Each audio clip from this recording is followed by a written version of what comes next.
Sayang gimana gimana saya.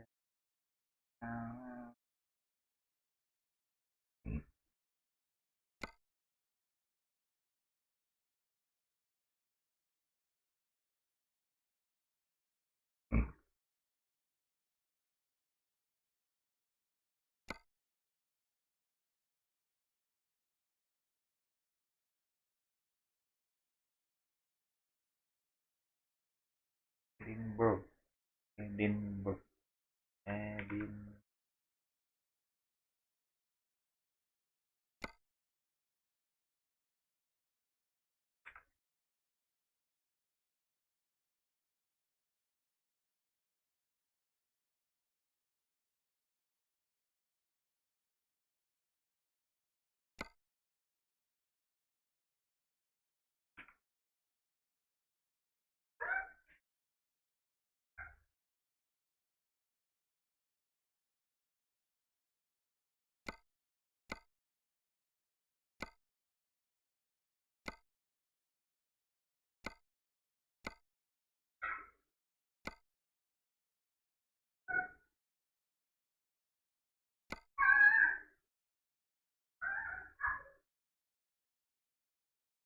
Frankfurt nah nih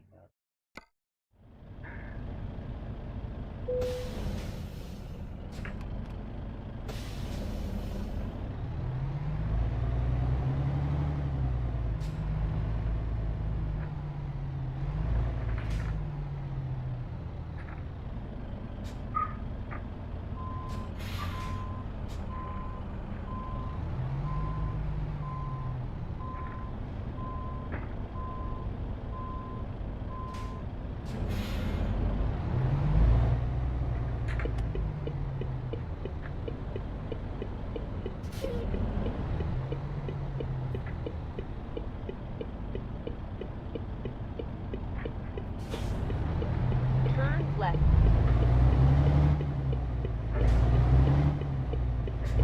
At the roundabout, take the first exit.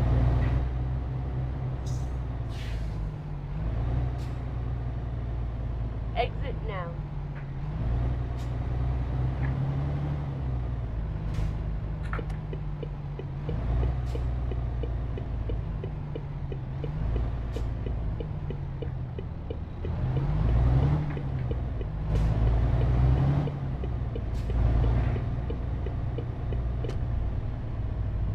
Recomputing. Keep left, and then turn left. Turn left.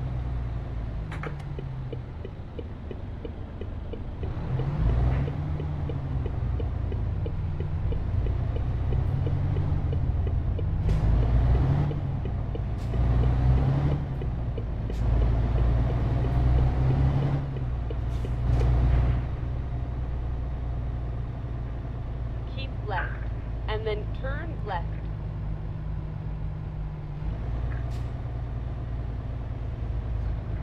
Turn left.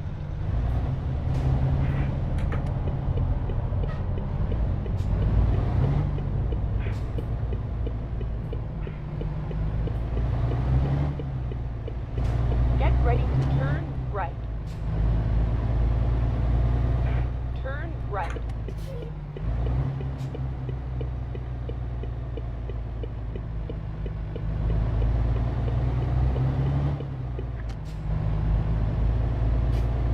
Keep left, and then turn left. Turn left.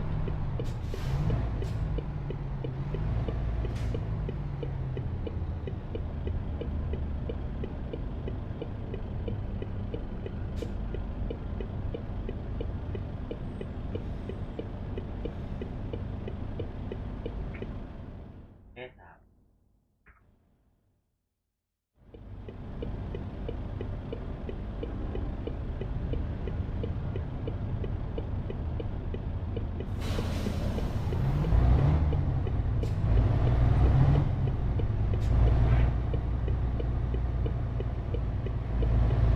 Keep right, and then turn right.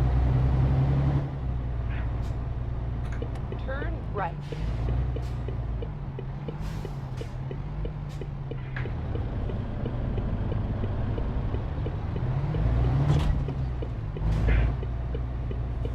You have arrived at your destination.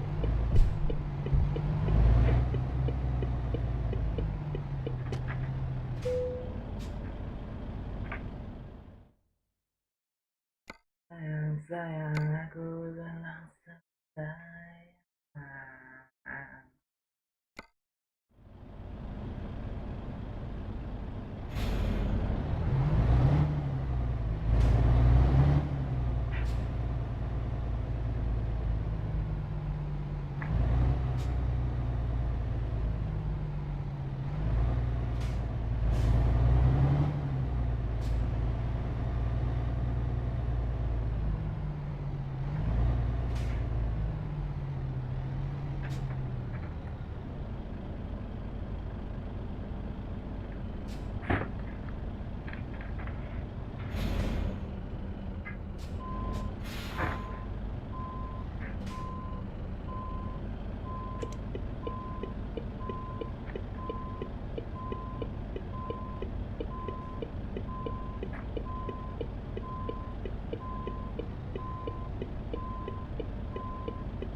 Marhaban tidak mana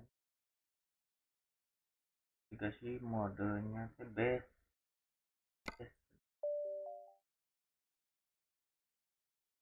ya go.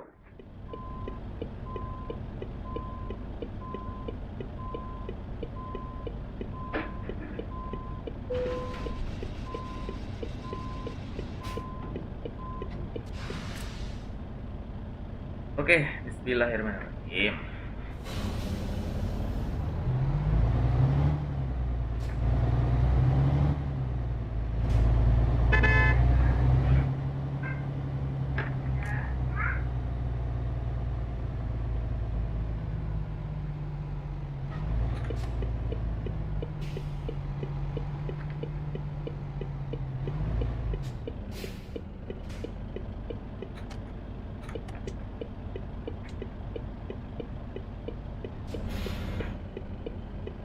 Turn right.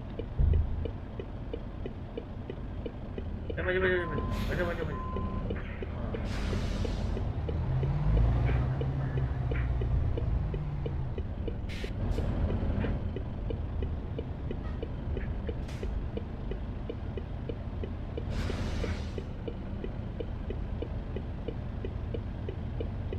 Ibu.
Sometimes when you're going through difficult times, very challenging times, as I know you've had as well, you have to just change your mindset, and you've just got to plough through. It's difficult, but you just got to think it's not going to be as bad as you think it is. Don't catastrophize. Exactly. It won't be that bad. No matter how bad it gets, it won't be that bad. And if you are suffering from something serious, certainly mentally, you will get better. Yeah, absolutely. You've just got to believe that and plough on. And exactly. Anyway, moving on to Nigeria. So this is a absolutely true story. So this was in the probably 1980s, 86, 87. So a good friend of mine, his dad worked for the British High Commission in Lagos in Nigeria. And he used to tell his son these stories, and his son used to relate them back to us. So he said that quite regularly his father used to get arrested by the police in Lagos, and the reason for this was after the police were paid, they would run out of money fairly quickly. So they had a way to top their earnings up, and what they would do was where you had a junction with 4 sets of traffic lights, so 4 junctions, they would make sure the traffic lights weren't working, and then they would manually, with hand signals, wave the traffic forward.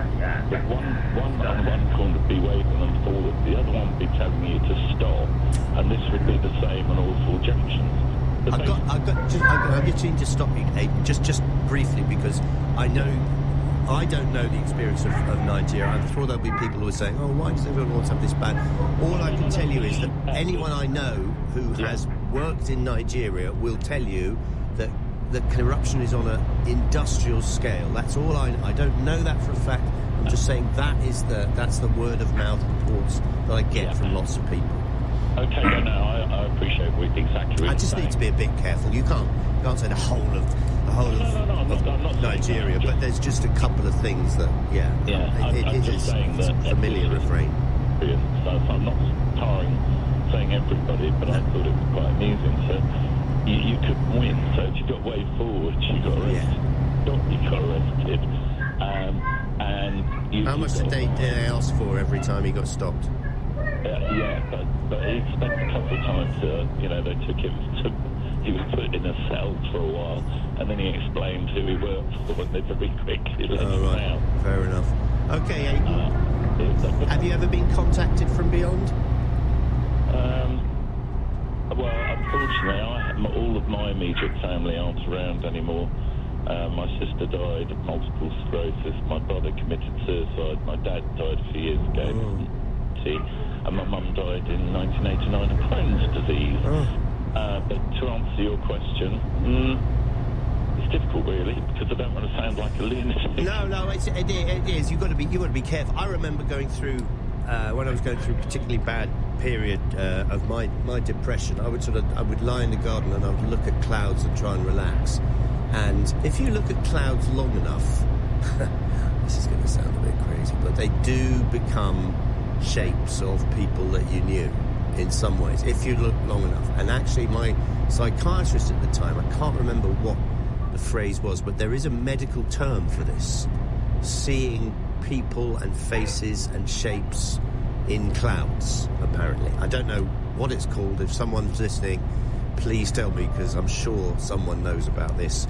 Anyway, thank you very much, Aidan. So, Michael Palin's interview, talking about his trip to Nigeria, but also talking about bereavement, and also, interestingly, talking to his wife for 57 years. He said, I couldn't possibly think of having a relationship with anyone else.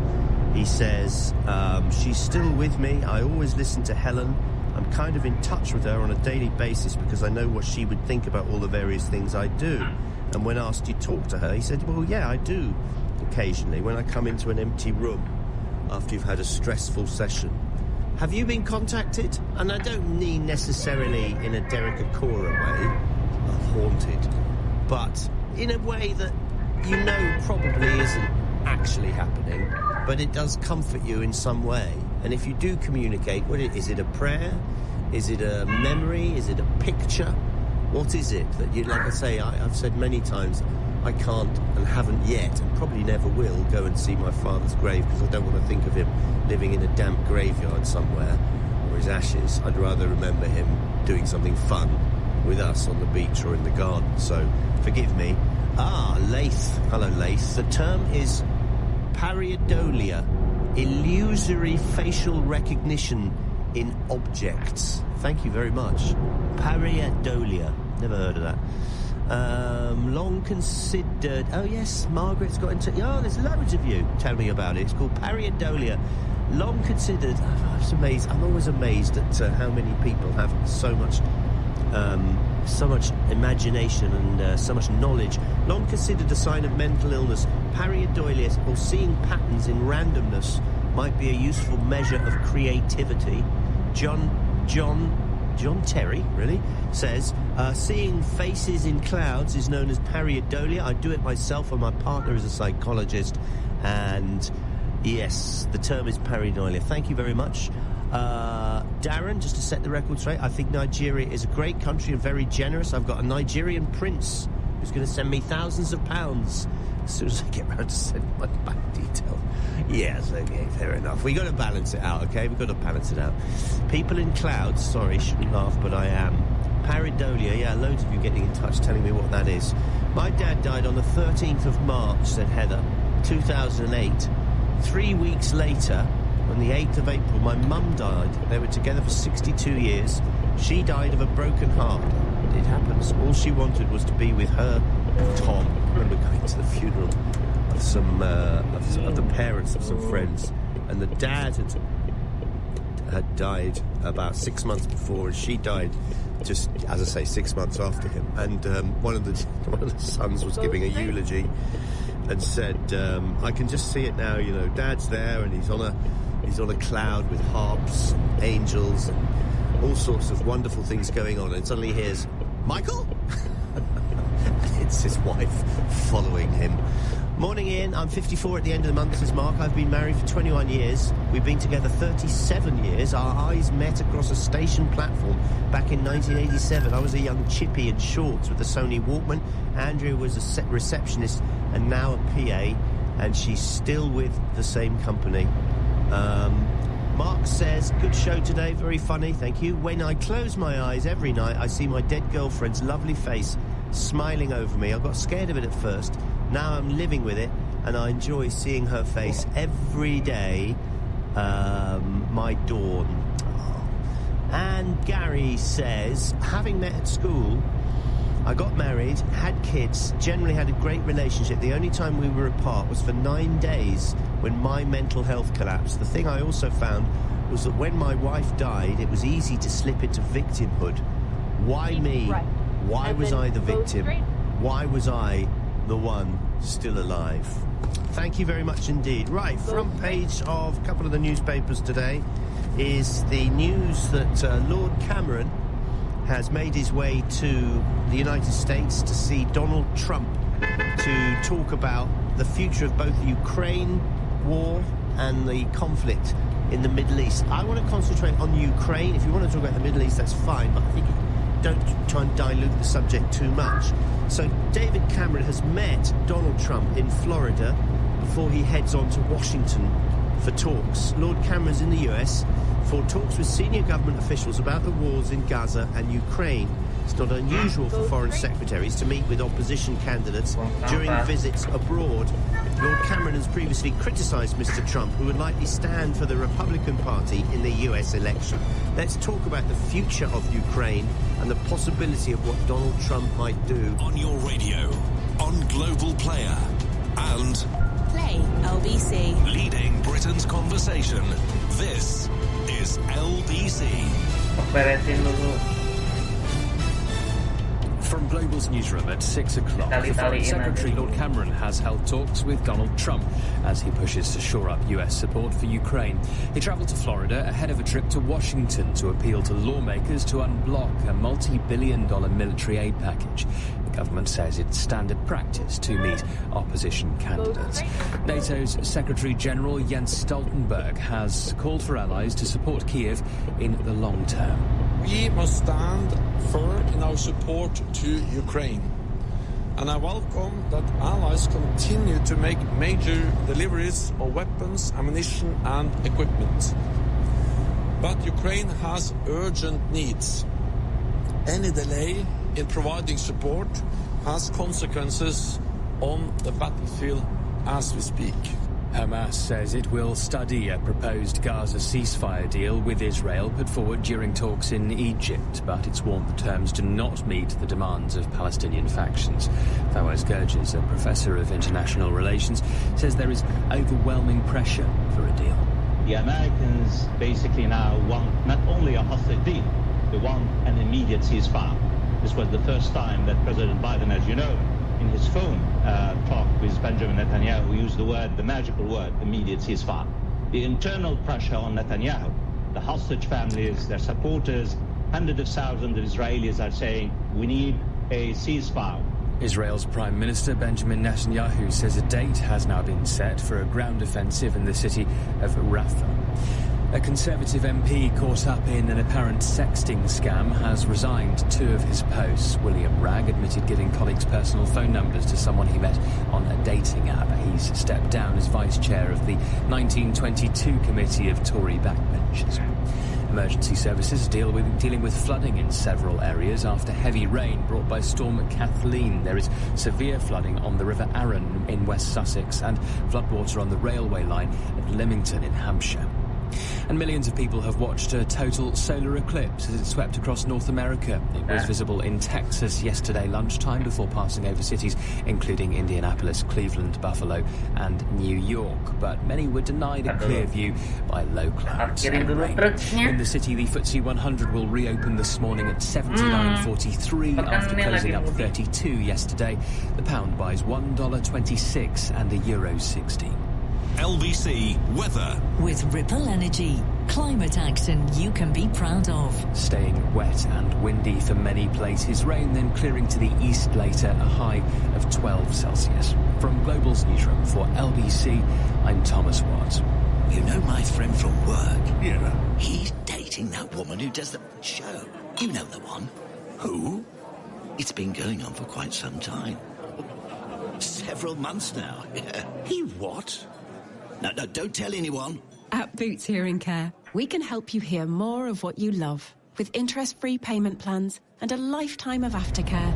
Visit bootshearingcare.com to book your free hearing check today. T's and C's apply. See bootshearingcare.com for details. This is LBC from Global, leading Britain's conversation with Ian Payne. Good morning. It is approaching 4 minutes past 6 on the morning of Tuesday, April the 9th. Coming up, Foreign Secretary Lord Cameron met Donald Trump yesterday. Trump claims he will end the Russia-Ukraine conflict in a day as president by cutting funding to Ukraine. Before I even arrive at the Oval Office, I will have the disastrous war between Russia and Ukraine settled. And it will take me no longer than 1 day. I'll be asking you what you think about that. If America cuts funding to Ukraine, should we carry on funding them? Or will it actually bring an end to a conflict that shows no sign of ending? Also, President Joe Biden has announced his plans to cancel student loans for 30 million people in his last push before the presidential election. Too many Americans, especially young people, are saddled with unsustainable debts in exchange for a college degree. We'll be joined by Charles Feldman from KNX News to give you the latest. Is he being benevolent, the president, or does he just want their votes? Also this hour, we're going to have zero basic rate income tax for all frontline health and social care staff for 3 years.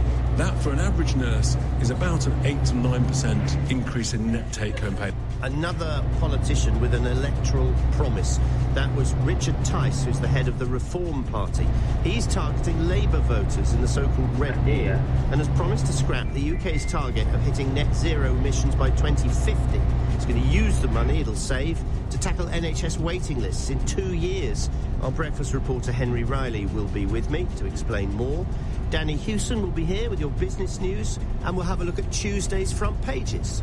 Call 0345 6060 973. Text 84850. This is LBC. Right, so let's talk about the trip from Lord Cameron to the United States. He's already met with Donald Trump at his resort in Florida, Mar-a-Lago. He's now heading to Washington for more talks about the two conflicts, the conflict in the Middle East, and I'd like to concentrate this hour, the conflict in Ukraine, which has been superseded in certainly news terms by the constant bombardment, and I use that word advisedly, of news coming from Gaza and coming from the Middle East. So David Cameron is in the United States. He's met former President Donald Trump in Florida. He wants to talk with senior government officials about the two wars in Gaza and the Ukraine. During Lord Cameron's visit to the US, he's expected to speak to Mr. Blinken about support for Ukraine and bringing stability to the Middle East. The UK's Foreign, Commonwealth and Development Office has said. Republican lawmakers have been blocking a proposed $60 billion worth of military aid package for Ukraine for months. Mr. Trump and his supporters within the party oppose the US package provided to aid to Ukraine. Those in the House of Representatives have vowed to vote against the package without additional funding for US border security being agreed to first. Lord Cameron has been urging Republicans for some time to approve the aid package. So, of course, has President Zelensky. He says it's an important week, so important, by the end of this week, if we don't get the aid package, then we know what the future will be. Mr. Cameron, Lord Cameron, forgive me, has angered Republican Congresswoman and Trump loyalist Marjorie Taylor Greene, who just says outrageous things, who told the Foreign Secretary, kiss my She was responding to an article written by Lord Cameron in which he warned the US against showing the weakness displayed against Hitler in the 1930s. Is it a comparable situation? I'm not so sure. I do find comparisons with Hitler and Putin a little bit far-fetched. I mean, I understand why people do it, and it's often, well, it's only politicians and ex-soldiers who seem to think that this is as serious as 1939. Is it?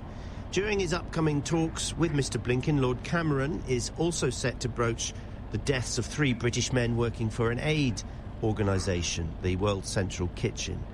So what do you think? In 2015, when Lord Cameron was, of course, Prime Minister, he labelled Mr. Trump's proposed temporary ban on Muslims entering the US divisive, stupid and wrong. I wonder how they get on now. I think if he came to visit our country, I think it would unite us all against him, Lord Cameron said at the time.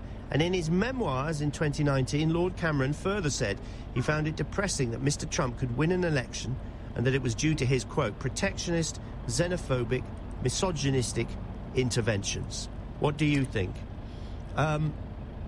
It's basically, it's funding Ukraine. Should we continue to fund Ukraine? And if we do, should everybody else continue to fund them? And if we don't, what happens in that conflict?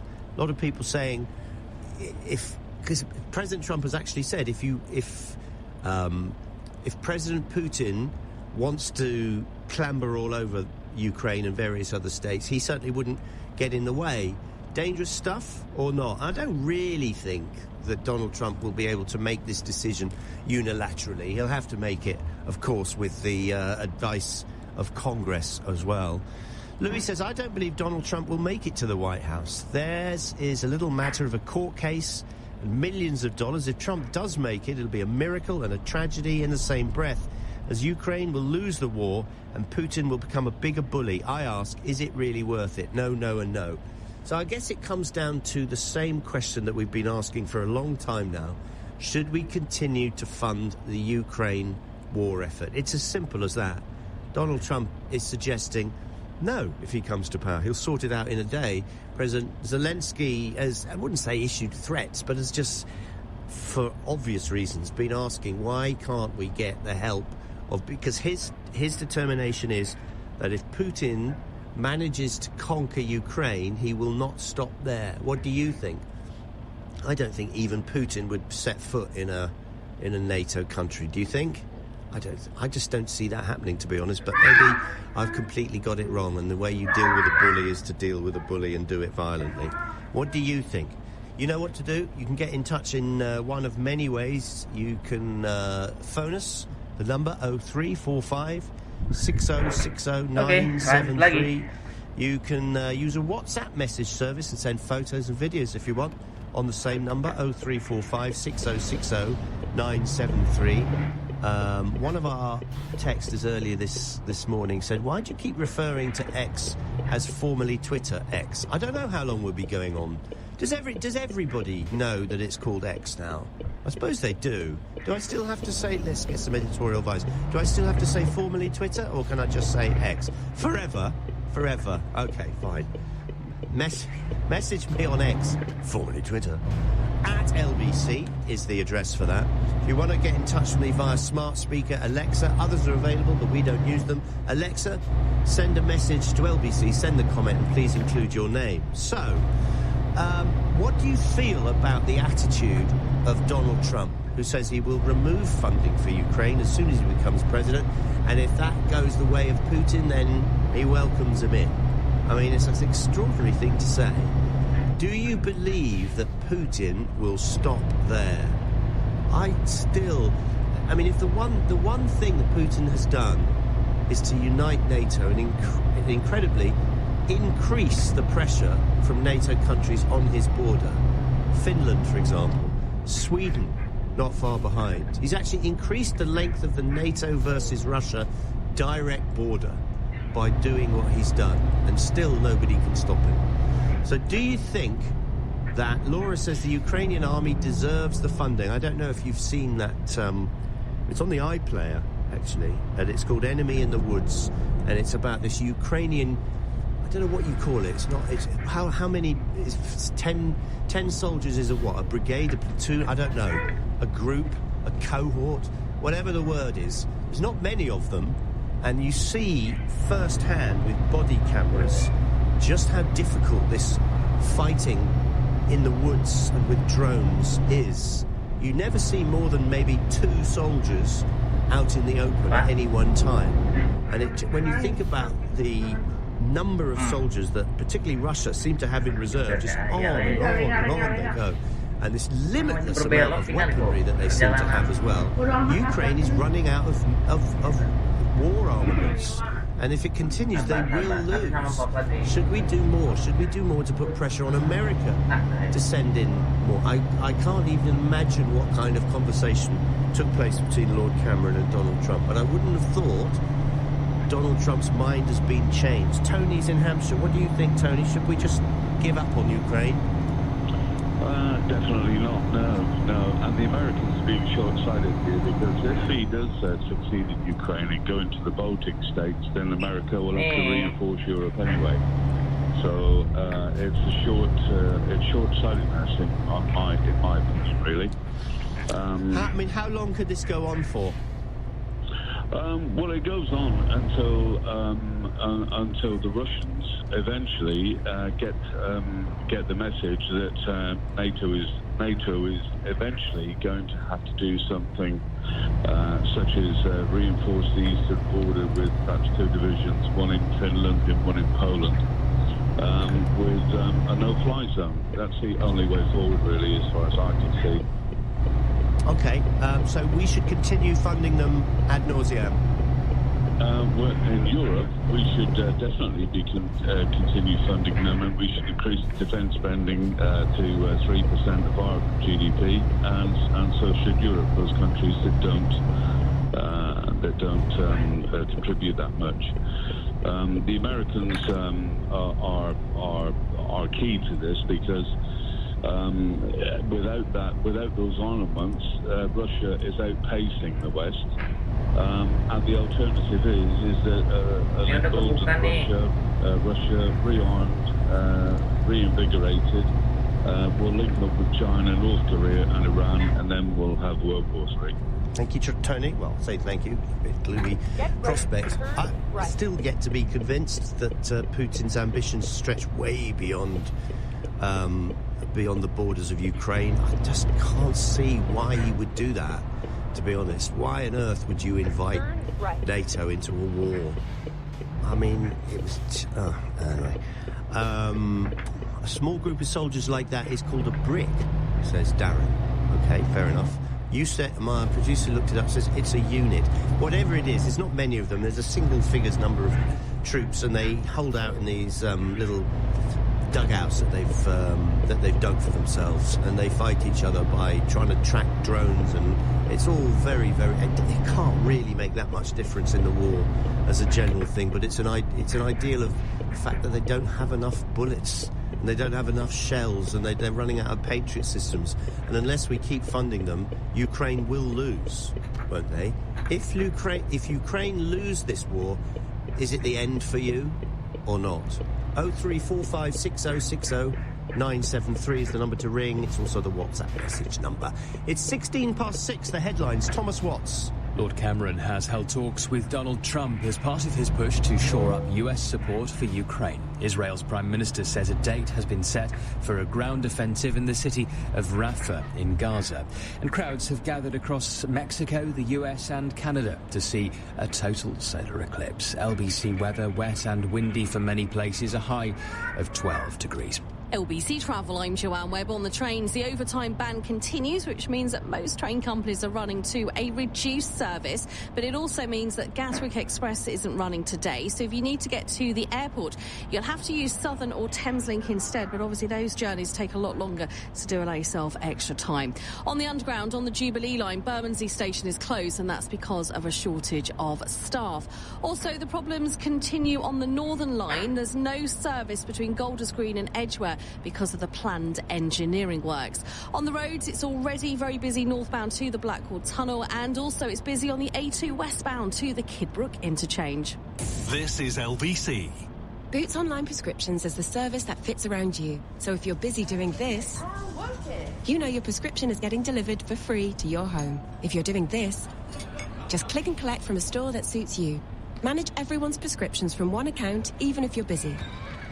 For expert advice, just pop in store and do this. Hi, can I speak to a Boots pharmacist, please?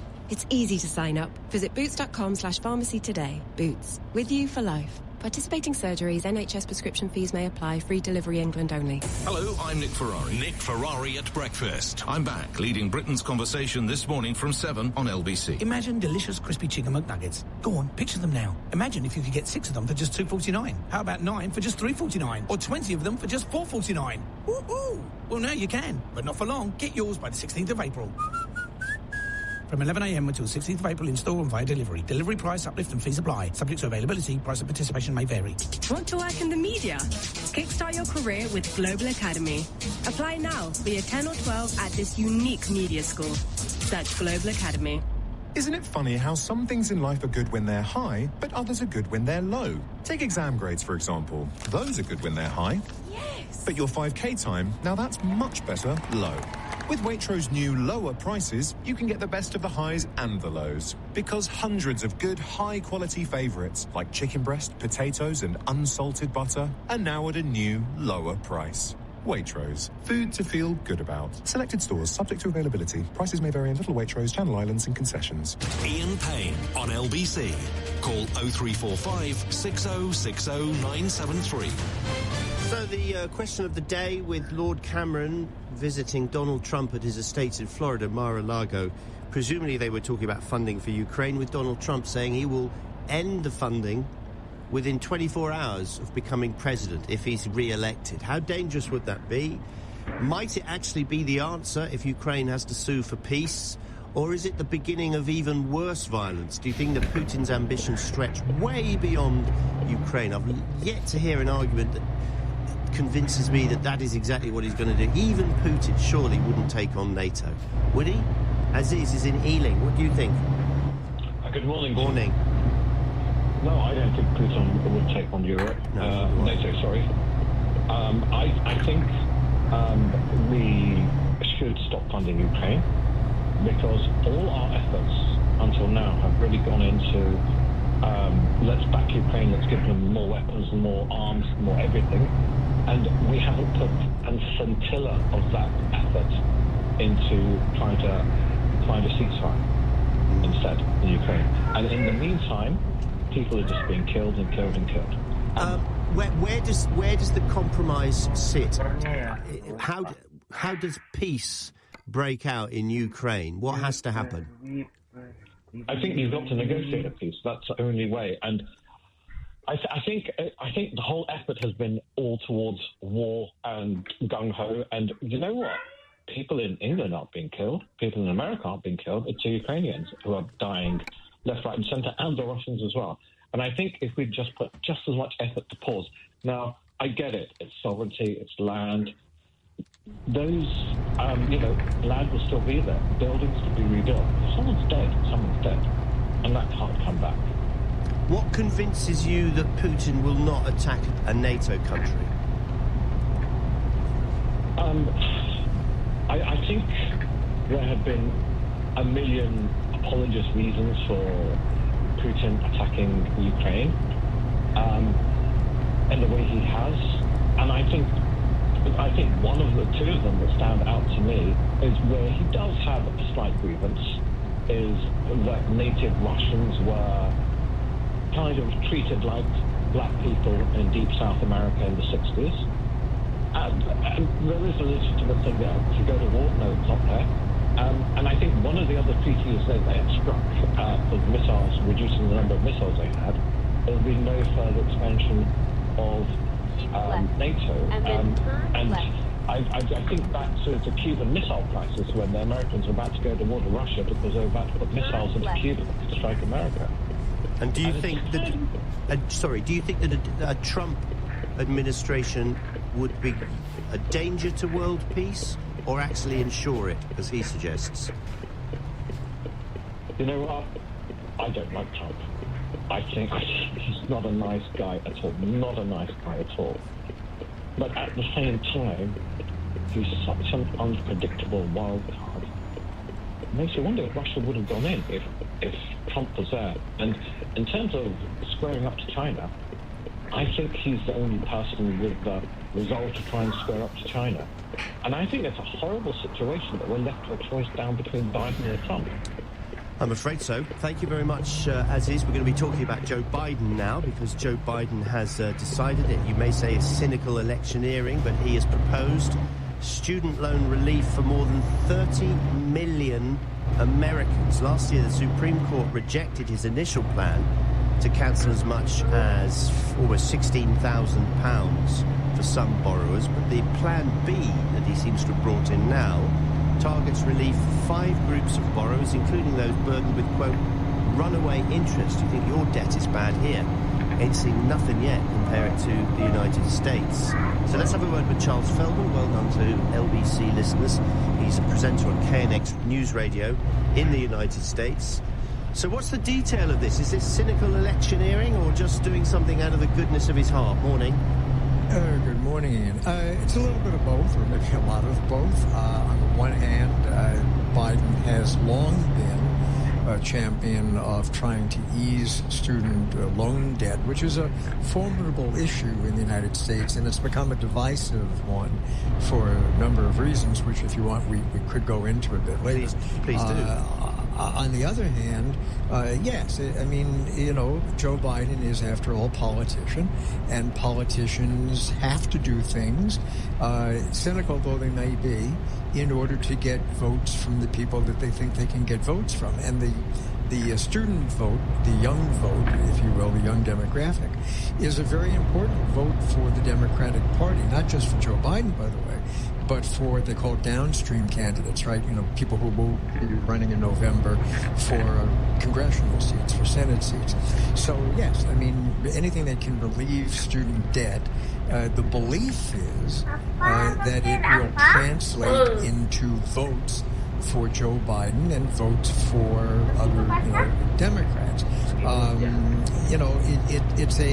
It's an interesting plan. He's had several plans before. One, as you pointed out, was rejected last year by the U.S. Supreme Court. Now he's kind of taking a somewhat different approach to doing it. But it's also not clear, by the way, whether this approach is going to work. There are challenges to it. I alluded to that just before.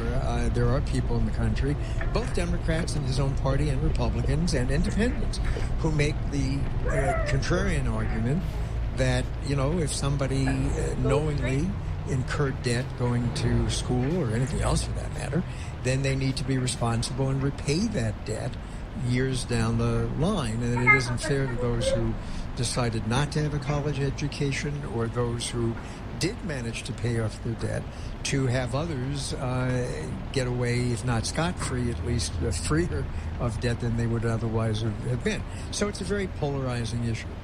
What kind of debt do some students have? Well, it depends, of course, if they go to for-profit, non-profit, there's a whole range of experiences you can have at the undergrad and graduate level. In some cases, some students are, I've talked to some students on my own program who have had debts they claim that exceed $100,000 US dollars. Really? Yeah, that's a lot. Now that's a minority, but it's a substantial minority. On average, we're talking about $20,000 to $25,000, $30,000, which may not on the surface seem like a lot, except that it's money that is spread out over many years, and some students feel that, heck, I've been paying this for 20, 25 years because of interest, runaway interest. And they feel like they're never going to stop having to pay for it. And, that is a big psychological as well as financial burden. Let me ask you about the subject we're talking about, which is Lord Cameron's meeting with Donald Trump. Any details of what was said and whether even Trump listened? No, I'm afraid I don't have any details on that. But the interesting question, though, and say, did Trump listen? I'm not quite sure Trump listens to anybody. He listens to the extent that it benefits him. I mean, that is his sort of MO, isn't it? If someone or something he views to be of benefit to him, his family, his campaign for the presidency again, then he listens. If he doesn't view the comments as being in any of those categories, then he shuts them out. He's been like that ever since he was just a lowly real estate developer who I knew fairly well back in the 80s and 90s in New York City. Still pals? No, I mean, we had a falling out. Oh, no. Did you? What a surprise. Oh, yeah. What was it about? Are you allowed to tell me? Oh, sure. No. I mean, I had investigated. This was back in 1990 when he was going into the gambling biz with Atlantic City, New Jersey, gambling casinos. And at the time, I was with CNN, and I was an investigative reporter there. The devil. And, yes, the devil in his view. Yeah. And, we investigated for about half a year the capitalization of his casinos and came to the conclusion that they were undercapitalized and would probably go belly up, which indeed they did further down the road. So I did a whole long interview with him, which he ended up walking out on. And you can still see it if you go on YouTube. So controversial. Yeah. Charles, thanks as always. Charles Feldman, presenter on KNX News Radio in the United States. So let's have a look at some of the headlines elsewhere. Our own website, lbc.co.uk, is leading with the story we're talking about. Lord Cameron flying to meet Donald Trump at Mar-a-Lago. The other front pages, The Sun has a showbiz story. This is about Claire Sweeney, soap actress, are we allowed to say actress? And Ricky Hatton, the former boxer. An unlikely couple seen out and about. Arms round each other on the town. I think they met on Dancing on Ice. I think I'm right. Yes. Gossip news. The Eye. Cameron warns America, boost Ukraine support or Putin will win. I think Donald Trump doesn't care whether Putin wins, does he? Daily Telegraph. An NHS report expected to say children who believe they are transgender and should initially be offered counselling as they are more likely to have mental health issues, says the Telegraph. They do love a trans story. The Guardian, Starmer told to resurrect Sure Start to help the poorest. The Daily Mail, record surge in council fat cats who earn £150,000. The Mirror will punish the tax dodgers. This is Rachel Reeves, who's planning to crack down on tax evasion. The Times, beautiful picture of the eclipse that took place mainly above the skies of the United States yesterday. Labour set to close non-dom loopholes is their lead. The Daily Express, NHS must end long, cruel journeys for cancer care. You're listening to LBC. I'm in pain. It's 6:30. The headlines, Thomas Watts. The Foreign Secretary, Lord Cameron, has held talks with Donald Trump in Florida. He'll travel to Washington later to call for the US to follow through with a huge package of support for Ukraine. Lord Cameron's also expected to face questions about arms exports to Israel on his trip. Senior Democrats, including Nancy Pelosi, are pushing for a pause in the transfer of American weapons. The inquiry into the Horizon scandal will hear from Alan Bates later. The former sub-postmaster led a group who took the post office to the High Court, inspiring the TV drama about the scandal. LBC weather, wet and windy for many places. Rain clearing to the east later, a high of 12 degrees. LBC, Nick Ferrari at breakfast. Coming up this morning with Nick in an exclusive interview, Nick discusses Israel, war crimes and the Conservative Party with the former Home Secretary Suella Braverman. Pressure builds on Angela Rayner over her house sale. Nick will quiz the Shadow Chancellor Rachel Reeves and take your calls. And find out if the chief executive of your local council is one of the thousands nationally taking home a six-figure salary. All that and more coming up with Nick Ferrari at breakfast this morning from 7 here on LBC. Nick Ferrari at breakfast. Listen on your radio and on Global Player. This is LBC. Hey, Harry. Hello, mate. Got a nap lined up for today. Listen, pal, I may not look like the young stallion I once was, but I'm still fit as a fiddle, I'll have you know. No, Harry, that's not what I meant. I'm not even that old. I do boxercise 3 times a week, and my trainer says... No, I mean the horses. Your nap, your Napoleon, your best bet. Oh, well, you should have said that. My best bet will be to head over to Bet Victor and check out the latest offers they have on the horses. Listen to Harry and make your best bet on the racing at Bet Victor. 18+, begambleaware.org. Imagine delicious crispy chicken McNuggets. Go on, picture them now. Imagine if you could get 6 of them for just $2.49. How about 9 for just $3.49? Or 20 of them for just $4.49? Ooh! Well, now you can, but not for long. Get yours by the 16th of April. From 11 a.m. until 16th of April in store and via delivery. Delivery price, uplift and fees apply. Subject to availability, price of participation may vary. Ian Payne on LBC. So we are talking about Ukraine. We're talking about David Cameron's visit to see Donald Trump yesterday at Mar-a-Lago. We don't know what was discussed, but it appears from briefings after the meeting that Lord Cameron warned Donald Trump that if they stop funding Ukraine in the war, Ukraine will lose and Russia will take the territory, to which Donald Trump has previously said, well, that's fine. He doesn't seem to care. Should we care about funding Ukraine? Maybe ad infinitum or not, and how much pressure should we put on America to do it? And will things change if Donald Trump takes over, as he said? Terence is in Islington. What do you think, Terence? We cannot stop supporting Ukraine in this, and we have to do everything we can to get America to stay on board with this. I have been warning of all of this for years and years and years. Whilst we were all busy squabbling over Brexit, we weren't seeing the Russian tanks moving.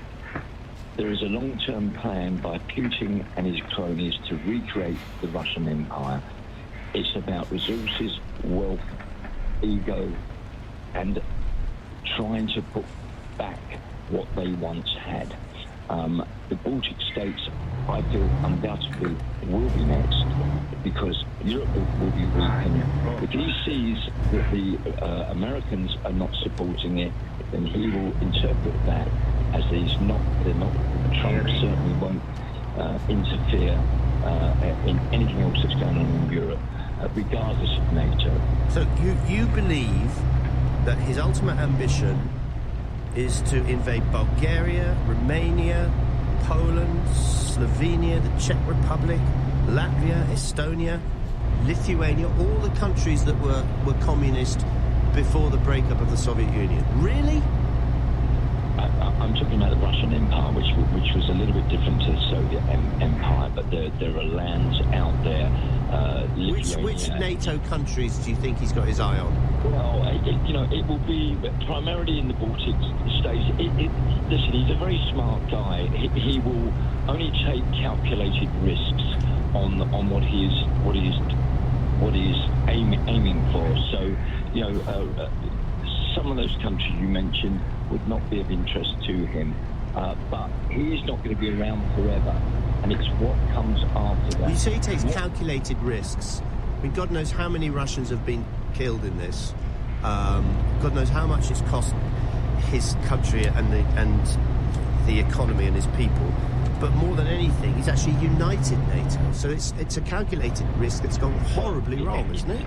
Well, no. I mean, it's a calculated Russian risk. I'll rephrase that for you, because Stalin's shown they don't care about the general population, that they're just seen as a statistic. I can't remember the saying that Stalin once said, one death is a tragedy, a million deaths is a statistic. It's a very Russian... All right, but you honestly believe that Putin has ambitions on invasion to a NATO country? He has got... he and his cronies have ideas of recreating the Russian Empire, and it's really the fundamental root of all this is money. We allowed ourselves to be dependent on Russian gas or all the energy that caused fuel spikes years ago, not just recently. We became dependent on it. It was a big mistake. The bigger mistake that we made was when the communism folded. We did not consider bringing Russia into Europe and into NATO. That's what we should have worked out. We didn't do that, and we're paying the cost of that now. All right, Terence, let's see if any or all of our listeners agree with you. Do you agree with Terence that it's the resurrection of the Russian Empire, however you see that, in whatever form Putin sees it as well? Or do you, like me, think no one knows the future, but how crazy would it be to invade a NATO state? We know what would be at stake if he did that. I just can't see him doing it. I can see him saying to Trump, look, you just stop arming Ukraine. We'll take what we need of Ukraine rather than all of it. and we'll end up with much the same problem that they had in 2014. Not that much has changed, has it? Do you think? Maybe Ukraine should just say, we're going to give up on Crimea, but we're going to get the Donbass back. I don't know how you do it, to be honest, but no one seems to be winning this war. But if the funding stops for Ukraine, we know that they won't be able to sustain it, will they? 0345 6060 973 is the number to ring. It's also the WhatsApp number. Let's talk business. Danny Hewson joins us, financial analyst at AJ Bell. Morning. Ted Baker, what's the latest news there? Oh yes, this traditional British retailer, which for a number of years absolutely dominated the sort of high end of the high street. You would see the likes of the Princess of Wales wearing their kit, Meghan wearing their kit. You know, I mean, this was a label beloved of people everywhere. If you were going out to a wedding or something like that, or you wanted a posh shirt for the workplace, Ted Baker was probably where you would end up. But it has fallen on tricky times, not least started before the pandemic with the issue where its boss, Ray Kelvin, was found to have been hugging people and left the business then. And it's just not been able to come back from that. We've had the pandemic, we've had the cost of living crisis, and despite the fact that for a while we thought that Authentic Brands, the US company behind Juicy Couture and Reebok, might be able to revitalise things, and indeed it does still own the intellectual property rights. It will keep hold of those. This is a business going great guns globally, but it is just struggling here in the UK. So we've had the announcement from administrators that 15 UK stores are closing, 11 very quickly indeed, 245 people being made redundant, and the administrator is trying to find a new partner for the fashion, retail and online business in the UK and Europe. But it's going to be quite a tricky find, I think. This is a brand which was really beloved of a lot of people, so it'd be incredibly sad to see it disappear entirely from the high street. But it's also a brand that still has a lot of currency. You know, you can still buy fragrances in the likes of Boots today, and I think a lot of people really hope that they will find someone to take it on here in the UK. And John Lewis have got a new boss. Who, he or she? Yeah, this is fascinating. Of course, Dame Sharon White was the first woman who took on the job. She's had quite a tenure. I mean, to her credit, she has had to deal with COVID, cost of living crisis, and all these issues with retail that we were just talking about there with Ted Baker. But there has been a lot of criticism levelled at her. She didn't have retail experience, and people were saying that without that she was onto a sticky wicket, and some of the things that she was suggesting, we don't know what's gone on behind the scenes. It's not a publicly listed company, so we don't have the full details of the books, but we know that it is back in profit after 3 years when it didn't turn profit. So the new boss coming in, Jason Tarry, he was in charge of UK operations in Tesco, so he knows retail inside and out. And I think the key thing here is that Dame Sharon White will be the shortest serving boss in the partnership's 100-year history. This is a business, again, beloved of a lot of people, but one that really feels like it's lost its way over the last 5 years or so. It dropped that slogan, really crippling it in terms of margins, but it also lost its way with its core shopper, things like its loyalty scheme and its credit card. A lot of criticism about that. So Jason Tarry has an awful lot of work to do, but he's got a bit of a blueprint, because it was only a few years ago we were talking like this about Marks and Spencer, and look at where that is now. Absolutely. And why did Sharon White leave, by the way? She decided to step down. As simple as that. It was her decision, yeah, absolutely. And if you think about what she's had to go through over the last 5 years, you can understand it, but also there's been an awful lot of pressure externally, a lot of conversations like we're having now about her lack of retail experience. Sometimes bringing in new ideas, new blood is a brilliant thing, but sometimes if you know, you know. And finally, the craft beer industry struggling. Why? Yes, unfortunately, it's the same old story. You know, people don't have as much money in their pockets to spend on craft beer, and costs have gone up and up and up. If you think about the additional costs of importing some of the raw materials following Brexit, that has certainly been mentioned by craft beer makers. When you think about now some of the costs associated with export and just costs generally, labour costs, energy costs, they've absolutely gone through the roof. So what we are currently seeing is that independent brewers are collapsing. We've seen a number collapse, and this is a story in The Guardian this morning. So it's a report which was due to be out next month but has been released earlier by the representative for small brewers, the trade body SEBA, saying that effectively the craft beer sector is getting smaller. So independent brewers are being snapped up by private equity.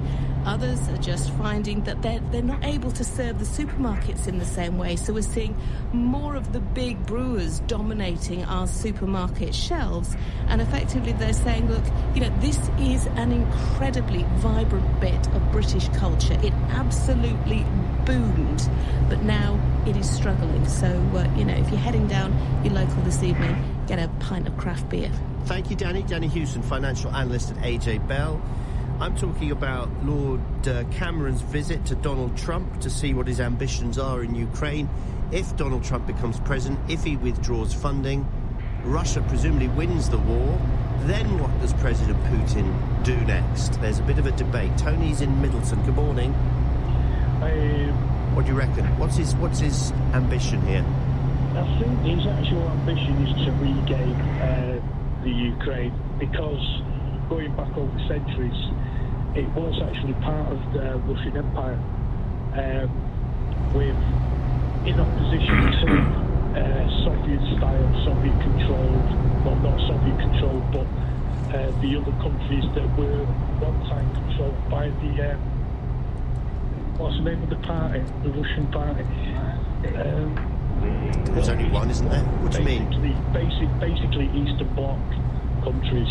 I don't think he's going to go chasing them as well. I think he just wants Ukraine back, because Ukraine is what it's called now, was actually ruled by the Russians. So for you, it's not an expansion, you know, Cold War expansion. We're talking about the Soviet Union when in 1934 Kyiv was the capital of the Soviet Union. That's what he wants back.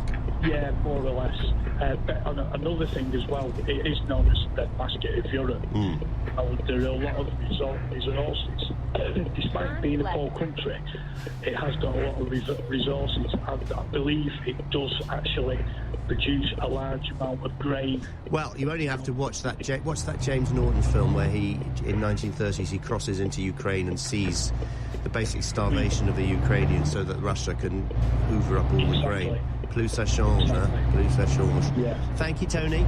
Do you agree with Tony? Is it the resurrection of the ancient or the old Russian Empire before the Second World War and the border change?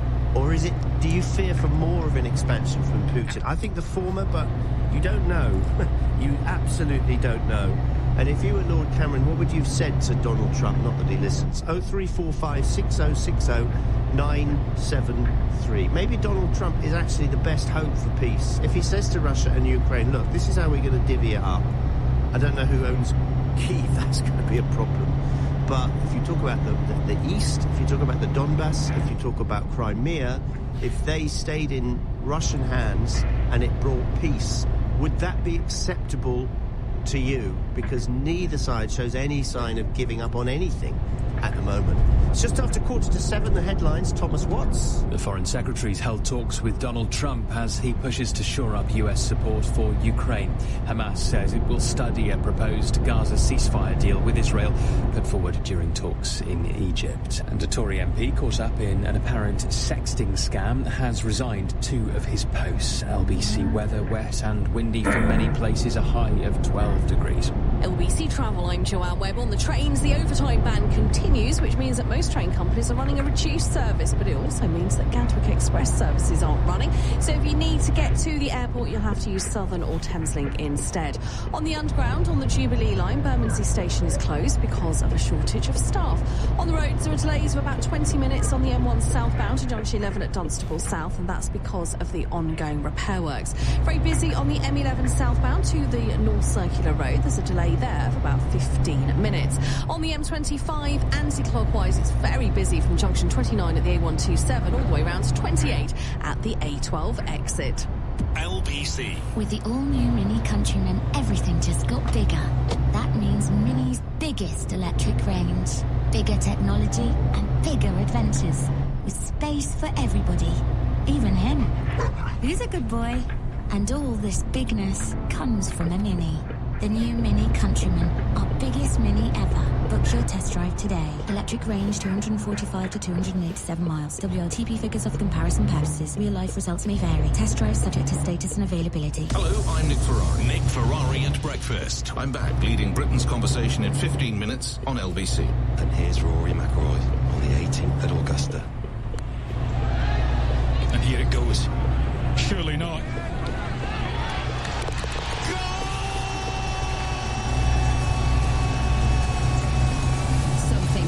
Shouting about. Watch all 4 days of the Masters, starting the 11th of April, exclusively live on Sky Sports. Get all of Sky Sports for £22 extra a month. See sky.com for details. New 18-month contract Sky TV required. Further terms apply. Grab a seat, everyone. It's the perfect time to buy a new TV at markselectrical.co.uk. Because until the 12th of May, selected LG TVs come with a free prepaid reward MasterCard up to the value of £200. And if you want the Marks Electrical team to install it for you, we'll do it for half price. Just visit markselectrical.co.uk. Why wouldn't you? T's and C's apply. Cards are issued by B4B Payments pursuant to licence by MasterCard. Hey, Harry. Hello, mate. Got a nap lined up for today. Listen, pal, I may not look like the young stallion I once was, but I'm still fit as a fiddle, I'll have you know. No, Harry, that's not what I meant. I'm not even that old. I do boxercise 3 times a week, and my trainer says... No, I meant the horses. Your nap, your Napoleon, your best bet. Oh, well, you should have said that. My best bet will be to head over to Bet Victor and check out the latest offers they have on the horses. Listen to Harry. Make your best bet on the racing at Bet Victor. 18 plus, BeGambleAware.org. Imagine delicious crispy chicken McNuggets. Go on, picture them now. Imagine if you could get 6 of them for just $2.49. How about 9 for just $3.49? Or 20 of them for just $4.49? Woohoo! Well, now you can, but not for long. Get yours by the 16th of April. From 11 a.m. until 16th of April in store and via delivery. Delivery price, uplift and fees apply. Subject to availability, price and participation may vary. Isn't it funny how some things in life are good when they're high, but others are good when they're low? Take exam grades, for example. Those are good when they're high. But your 5K time, now that's much better low. With Waitrose new lower prices, you can get the best of the highs and the lows. Because hundreds of good, high-quality favourites, like chicken breast, potatoes and unsalted butter, are now at a new, lower price. Waitrose. Food to feel good about. Selected stores subject to availability. Prices may vary in Little Waitrose, Channel Islands and concessions. Ian Payne on LBC. Let's talk reform, shall we? It's 9 minutes to 7. Our breakfast reporter, Henry Riley, is with me. Net zero, forget it if you're going to vote reform.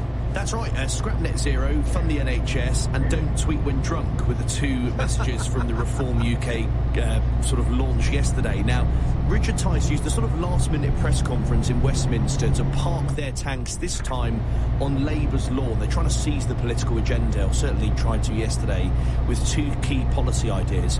So firstly, on the NHS, a pretty bold, controversial policy to eliminate waiting lists within 2 years. So that would see the net zero target scrapped altogether. They estimate that costs around £30 billion a year. That would then be diverted towards the NHS. They predict keeping waiting lists down completely would cost around £17 billion. Now, the move would see millions of frontline NHS staff pay no income tax at all, whilst wealthier people would be encouraged to go private to take the strain off of the NHS. Mr Tice explained more to me afterwards.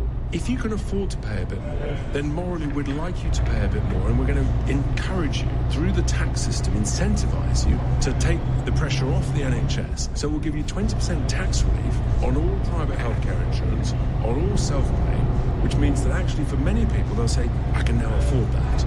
He then handed over to his party's newish MP, the no-nonsense Lee Anderson. We learned of the second flagship policy yesterday, which was justice for minors who've seen their pensions decimated. Clearly a policy that's dear to Mr. Anderson's heart. He himself was a former minor, and he said it was a scandal and pledged to implement recommendations from the Business Select Committee back in 2021, which they say will help preserve minors' pensions. This is an absolute scandal.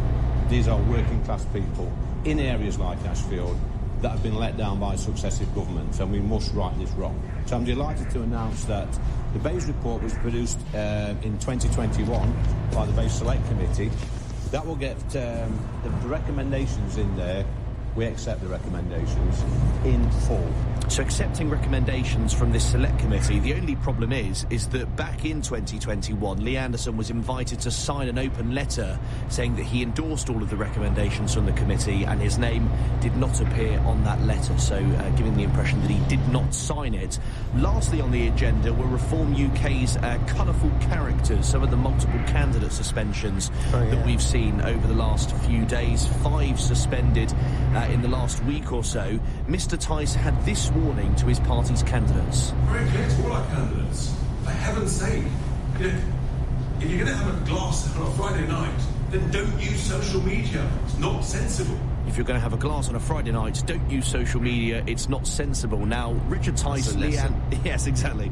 Lee Anderson, Nigel Farage, Richard Tice, they may not sound like natural bedfellows, but they believe something is starting to work. There were quite positive polling numbers over the weekend, Ian, that showed among 2016 Leave voters, Reform UK are actually polling higher than the Conservatives at the moment. The party so far has been successful in attracting ex-Tories.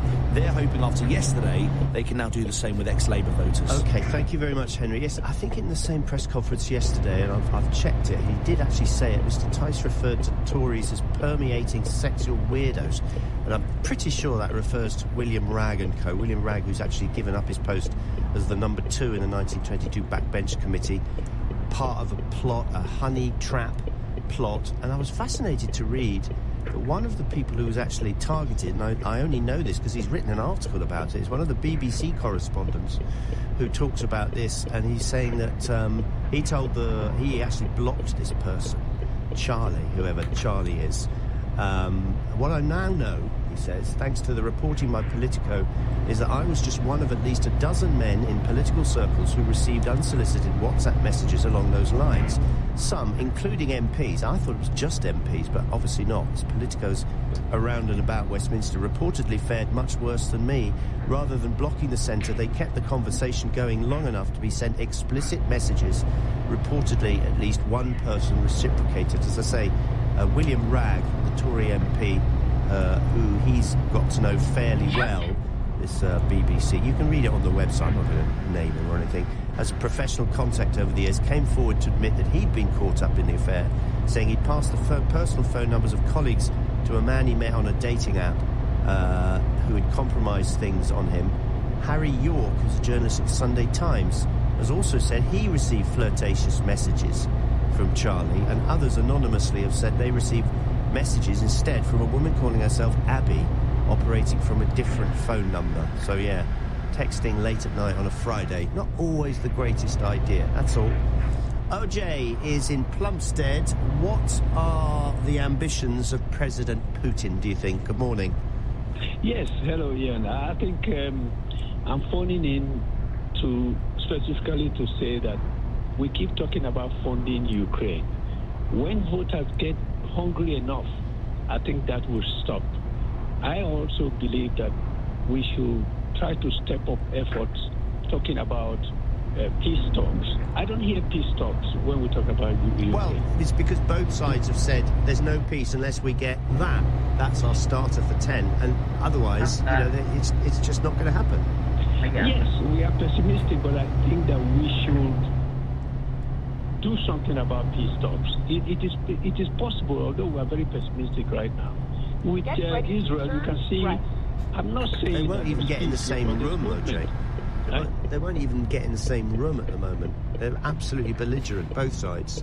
But are we continuing our efforts to try to make that? Well, the thing that will move the dial in this war of stalemate is if America does in fact deny Ukraine its funding. Then things will start moving. Maybe that's the way forward. No, I think it's very risky to just rely on. Look at what is happening now with the Republicans. They are, a bit hesitant supporting, and give it a few years, 2 more years or so, people here will be fed up as well because people are hard up. Yeah. It's going to be crunch. No, I know it can't. And like you say, OJ, thank you. It can't go on forever. It really can't. And whilst no one would want necessarily Putin to win this war, maybe it is the only way out. I don't know. As otherwise, it's a bottomless pit, isn't it? I don't know if this will ever end, the funding that's needed.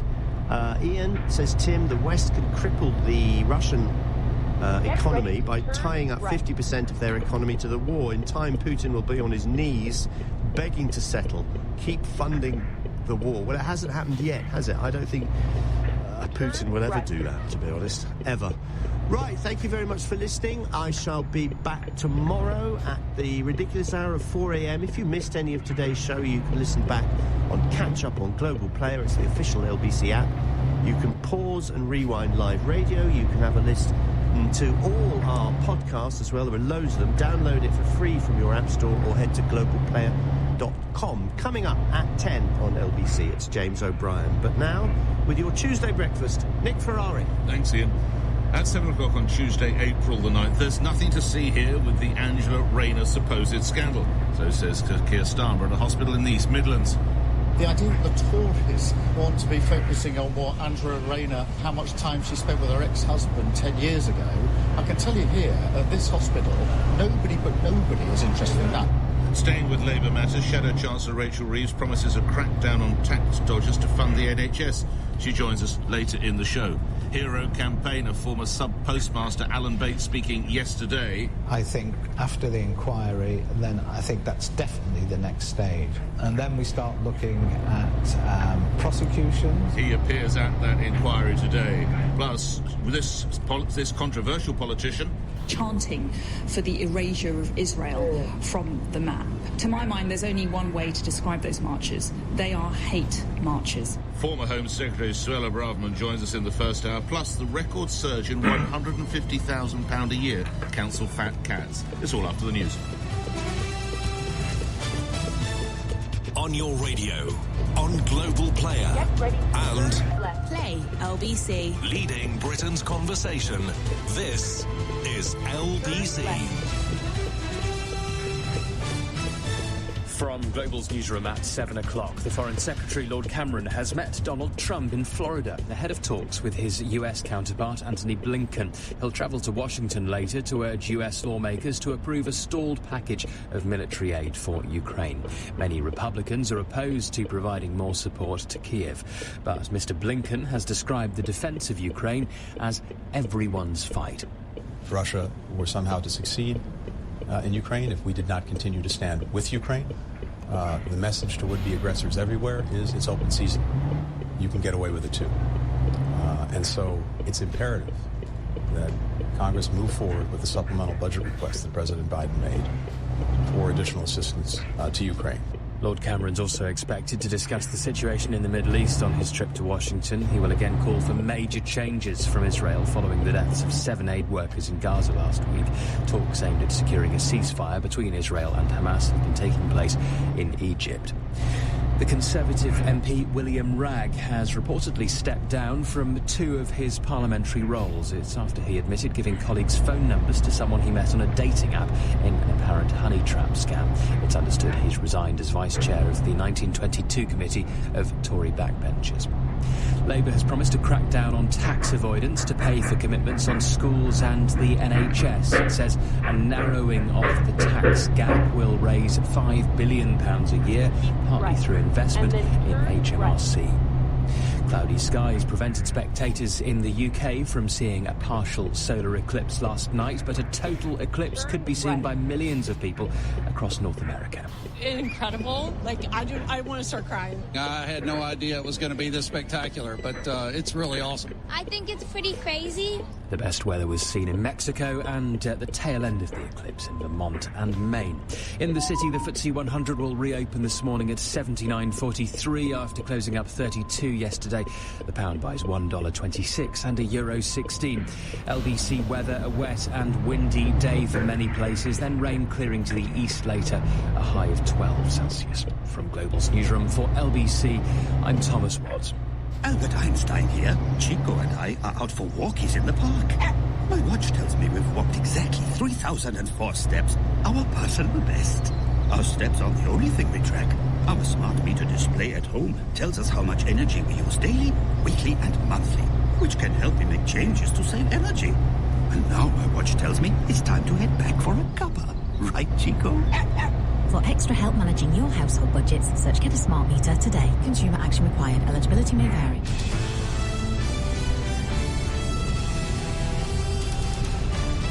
This is LBC from Global, leading Britain's conversation with Nick Ferrari at breakfast. Good morning, 3 minutes after 7 on Tuesday, April the 9th. The Angela Rayner story is done. There's nothing to see, so says Labour leader Sir Keir Starmer. Will be asking whether you agree on that. To the other side of the political fence, the Conservative Foreign Secretary Lord Cameron going via Donald Trump's mansion in Florida. He's on his way to Washington to meet with US Speaker Mike Johnson. I'm going to go and see him next week and say we need that money. Ukraine needs that money. It is American security, it's European security, it's Britain's security that's on the line in Ukraine, and they need our help. Back here in the UK, record surge in the number of council officers making £150,000 or more. Yes, a record number of those. Talking cash, the idea from the Labour Party, Shadow Chancellor Rachel Reeves, crack down on those tax dodgers to fund the NHS. They reckon to the tune of around £5 billion a year. We'll be hearing from the Shadow Chancellor later in the show. The story you've heard on the LBC News headlines, Kirby Fisher and his mother Tracy speaking outside Birmingham Crown Court yesterday after his killers were sentenced for murder. Cody will still not come home and we'll forever live in the shadow of his senseless murder. I know that our will go on when we continue with our life sentence, missing our child each and every day. And the story we looked at in detail yesterday, Israel's Prime Minister Benjamin Netanyahu promising yesterday that ground invasion of Rafah will go ahead. We are working constantly to attain our objectives. This victory requires entering Rafah and eliminating the terrorist battalions there. This will happen. There is a date. I'll be asking former Home Secretary Suella Braverman, who of course visited Israel just last week, whether she supports that operation later in this first hour. Nick Ferrari at breakfast. Call 0345 6060 973. Text 84850. Nick Ferrari at breakfast on LBC. Sliding down the news agenda, possibly the story is done and done. I refer to the one that prompted a lot of calls from you yesterday when I asked you whether or how interested you were and whether you thought the supposed Angela Rayner alleged scandal over the addresses was still of news merit. Now, I asked Work and Pension Secretary Mel Stride for his view on the matter, bearing in mind that before he became a senior member of the government, he did chair the Treasury Select Committee. I asked him for his reaction to the story as a whole, what question he would ask Sir Keir Starmer were he had the chance to ask him about it. What does surprise and slightly confuse me is the fact that Keir Starmer, as a former Director of Public Prosecutions and a fairly forensic inquiring mind, has not seen fit to ask her to show him this advice so he can come to his own conclusion on it. So I'm just a bit confused about that. If I was chair of the committee and I had him before me, that is the question I would be asking first. Well, why are you not sufficiently interested in this to ask Angela Rayner to provide you with the details, and then you can also reassure us that nothing untoward has happened? Well, Mr. Stride's wish always came to pass, because yesterday at lunchtime, Sir Keir Starmer was asked a similar question to the one suggested there when he was speaking with reporters on a visit to a hospital in the East Midlands. The Labour leader was pressed on why he'd still not felt the need to see Angela Rayner's tax advice for himself. Angela Rayner's been asked no end of questions about this.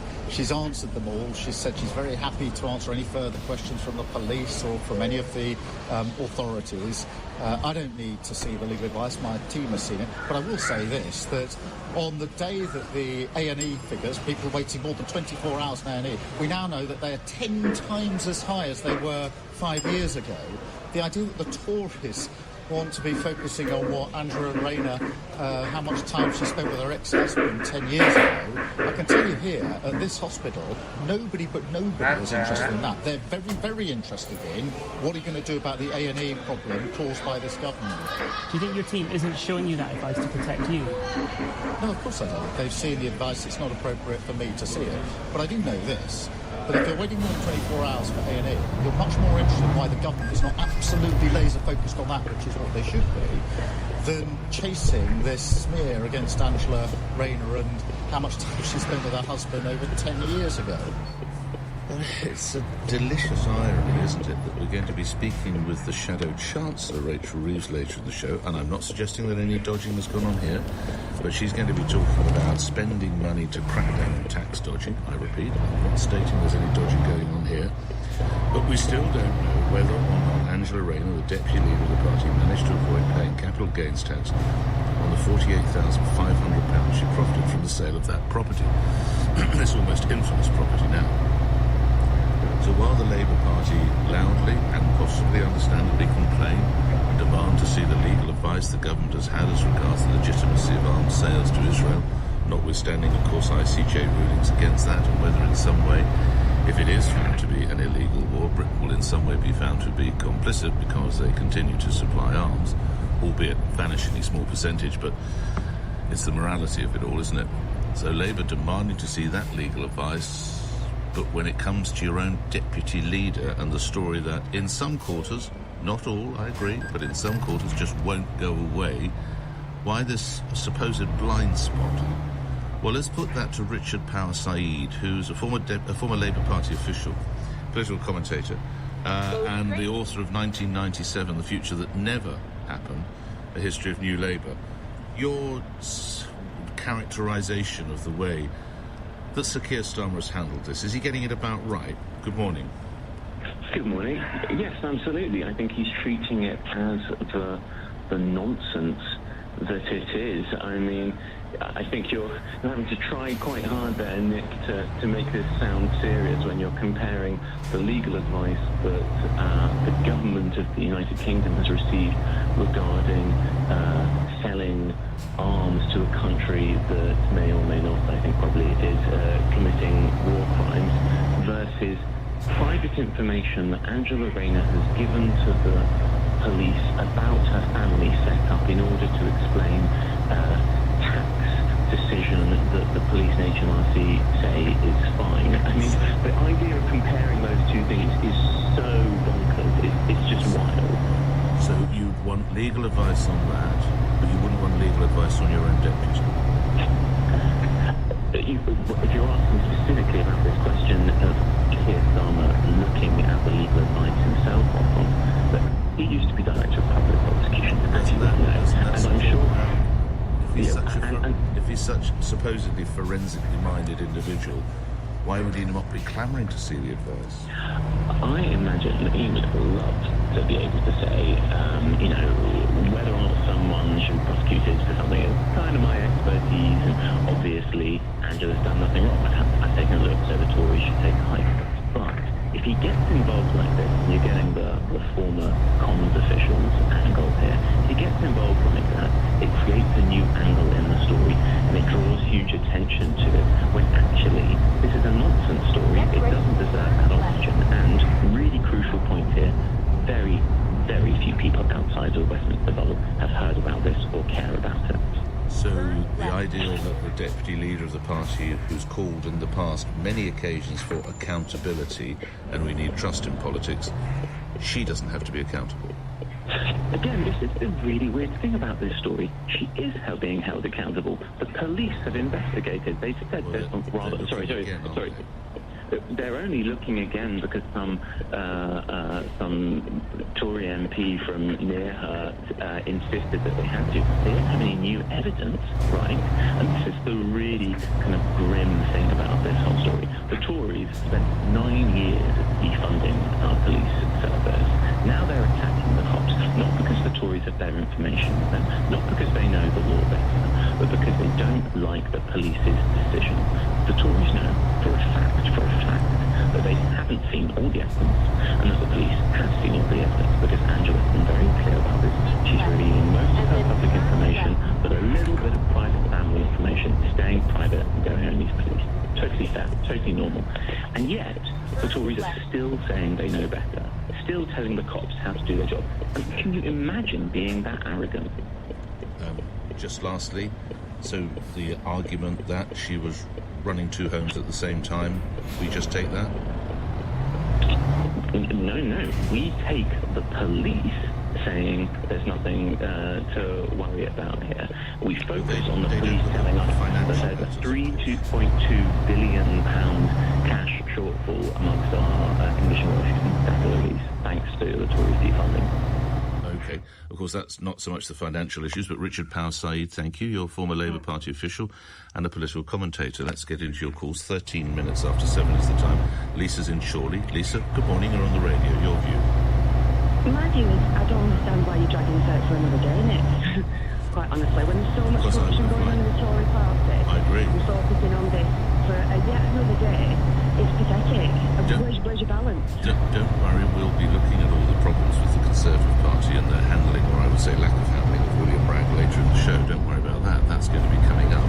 But this was the opportunity yesterday for it to be addressed by the Labour leader, and he's telling us there's nothing to see here. Now, I appreciate you're probably going to tell me there isn't, but if you recall yesterday, there were a sizable number of my audience who thinks that there is something there. There was a sizable number of your audience that thought the same about irrigating, I'll be quite honest. Right, yes. Where did that get them? Open up another, spend more police time, waste more police time, dragging it all out again, and same outcome, nothing to see here. So you're wasting more airtime on it, Nick, seriously. But Lisa, this is someone who wants accountability, and there is no accountability for this woman. And I think, I think she should, she should face accountability straight after every other Tory corruption has been addressed, and they've seen their accountability as well. Can't they be done in tandem? Yeah, go for it. As soon as they start dealing with their corruption, yes, tell Angela Rayner to get in line. But she'll be a long way down the line, Nick, a very long way down the line. Okay, we will be talking more about William Bragg, what would appear to be the lack of handling of that particular crisis, the latest crisis for the Labour Party, for the Conservative Party. But the Labour Party, Lisa, thank you for that. All calls coming in. We'll get to those in a moment. In other news, we go overseas. We look at Donald Cameron's attempts to try and drum up more cash from the United States for Ukraine. Here's NATO Secretary-General Jens Stoltenberg speaking at last week's NATO summit about the importance of keeping support going to Ukraine. We must stand firm in our support to Ukraine. And I welcome that allies continue to make major deliveries of weapons, ammunition and equipment. Plus, 2 men have been jailed for life for the murder of footballer Cody Fisher, who died in his girlfriend's arms after being stabbed in a nightclub. I'm LBC's Ruth Wood in Birmingham. Those stories and more after the 7:15 LBC News headlines read by Thomas Watts. The Foreign Secretary's held talks with Donald Trump in Florida ahead of a trip to Washington later. Lord Cameron's also expected to face questions about arms exports to Israel on his trip. In the inquiry into the Horizon scandal, we'll hear from the former sub-postmaster Alan Bates later. LBC weather, wet and windy for many places, a high of 12 degrees. LBC Travel, I'm Joanne. We're very busy on the M25 clockwise from junction 9 at Leatherhead to 10 at the A3, and that's all down to an accident. Very slow on the M1 southbound. In fact, there are delays now of about half an hour to junction 11 at Dunstable South because of the ongoing works. Also delays of about half an hour on the A13 westbound to Barking, and there are queues of about 20 minutes going northbound to the Blackwall Tunnel. On the trains, the overtime ban continues, which means that most train companies are running a reduced service, but it also means that Gatwick Express can't run today. So if you do need to get to the airport, you'll have to use Southern or Thameslink services instead. And on the underground, there are severe delays on the Bakerloo line because of a shortage of trains. This is LBC. Boots knows that spring can jump out on you. It's been winter for ages when suddenly you want to get out there and do the things you love, but aches, pains and strains may be stopping you. That's where we come in. We've got hundreds of ways to effectively help manage different kinds of pain, old and new, plus expert answers to your pain relief questions. Boots, with you for embracing spring. Boots, with you for life. Call Nick Ferrari now, 0345 6060 973 LBC. Hi all. How are we doing? Afternoon. Let's get this meeting started. When everyone's home, EE Work Mode prioritizes your broadband for working from home with faster speeds in more places than anyone else. So, Yeah, I've got you loud and clear. There is a balance. this is broadband made for working from home. Search EE Broadband, powered by BT. Work mode with EE Smart Plus to verify CE.co.uk/cards. It's these through McDonald's. Get a happy meal for just $1.99. Consider opting for great dates, post-week cravings, super marathons, salted. Exclusively available at McDonald's app until 14th of April. 18 plus, app only, one-time use daily, ends 14th of April. Participating restaurants only, subject to availability, T's and C's apply. Listeners, we uncovered the reason why Britain hasn't been so great of late. It's because the country hasn't been eating enough Weetabix. So to whoever's in charge of fixing potholes, to VAR and people who somehow managed to park over 2 bays, we must say, have you had your Weetabix? Albert Einstein here. Chico and I are out for walkies in the park. My watch tells me we've walked exactly 3,004 steps, our personal best. Our steps aren't the only thing we track. Our smart meter display at home tells us how much energy we use daily, weekly and monthly, which can help me make changes to save energy. And now my watch tells me it's time to head back for a cuppa. Right, Chico? For extra help managing your household budgets, search Get a Smart Meter today. Consumer action required. Eligibility may vary. Nick Ferrari at breakfast on LBC. Call 0345 6060 973. The time is just coming out 19 minutes after 7. Come to more of your reactions on the Angela Rayner story. The leader of the Labour Party telling us there's nothing to see here. The Labour's Chancellor finds herself on the front page of the London papers. The Daily Mirror will punish tax dodgers. She'll join us. Rachel Reeves joins us later in the show. Same story. The sort of the front page of the Times. Labour set to close. Lord Cameron's on the front page of the Eye. Will the US boost Ukraine support on Putin? More on that story actually coming up in just a few minutes' time. The Daily Express looks at the health service and must end cruel journeys for cancer care. The Daily Mail has that story I've mentioned. I don't know about yours, but for many, many people, their council tax has gone up. We now find that we have a record number of council officials enjoying salaries of £150,000 per annum or more. The Metro tells us there are forever toxins in our fruit and veg. That's probably why they're so shiny, I imagine. The Daily Telegraph says children must not be rushed into transition. The Guardian has a story that Sir Keir Starmer is being urged to resurrect the Sure Start programme. And The Sun, lastly, celebrates what appears to be a budding romance. So congratulations to Coronation Street's Claire Sweeney and boxing's Ricky Hitman Hatton, who it is reported to have enjoyed a string of dates. They're pictured on the front page of the paper in Manchester. James, you're the next caller. Let's pick up on some of the emails here. Suzanne says, you're scraping the smear barrel for a second day. I don't care what Angela Rayner did 10 years ago. It's just to distract from the minister who sent photographs, don't use that word, of his genitals and others. We are doing that story, by the way. I'm assuming you sent a further story of William Bragg. That's going to be later in the show. The Chancellor of the Exchequer saying that he's been courageous and his apology has been fulsome, and the Prime Minister not seeming to take much action against him. Is it courageous that he's come forward, or if you'd had your numbers given out, you might have a different view? That's later in the show. This comes in from Mark, time to drop it. Excuse me. Concerning Angela Rayner, Sean says you're the fat Ferrari is the far-right government media puppet once again, trying to make a story out of a non-story, but refusing to talk about the huge rag story. We are doing that. You'll have to stay tuned a little bit later. Meanwhile, here we are. So the important news agenda is unproven allegations of events for Angela Rayner, says Patin Tooting. Meanwhile, here we go. There is someone out there. This is Ken in Kent, who says it's important that we know if this woman is going to be the deputy leader of the Labour Party and they are our government, surely it's not too much to ask about the financial propriety of her affairs. James in Barnes. James, where are you on this? Good morning.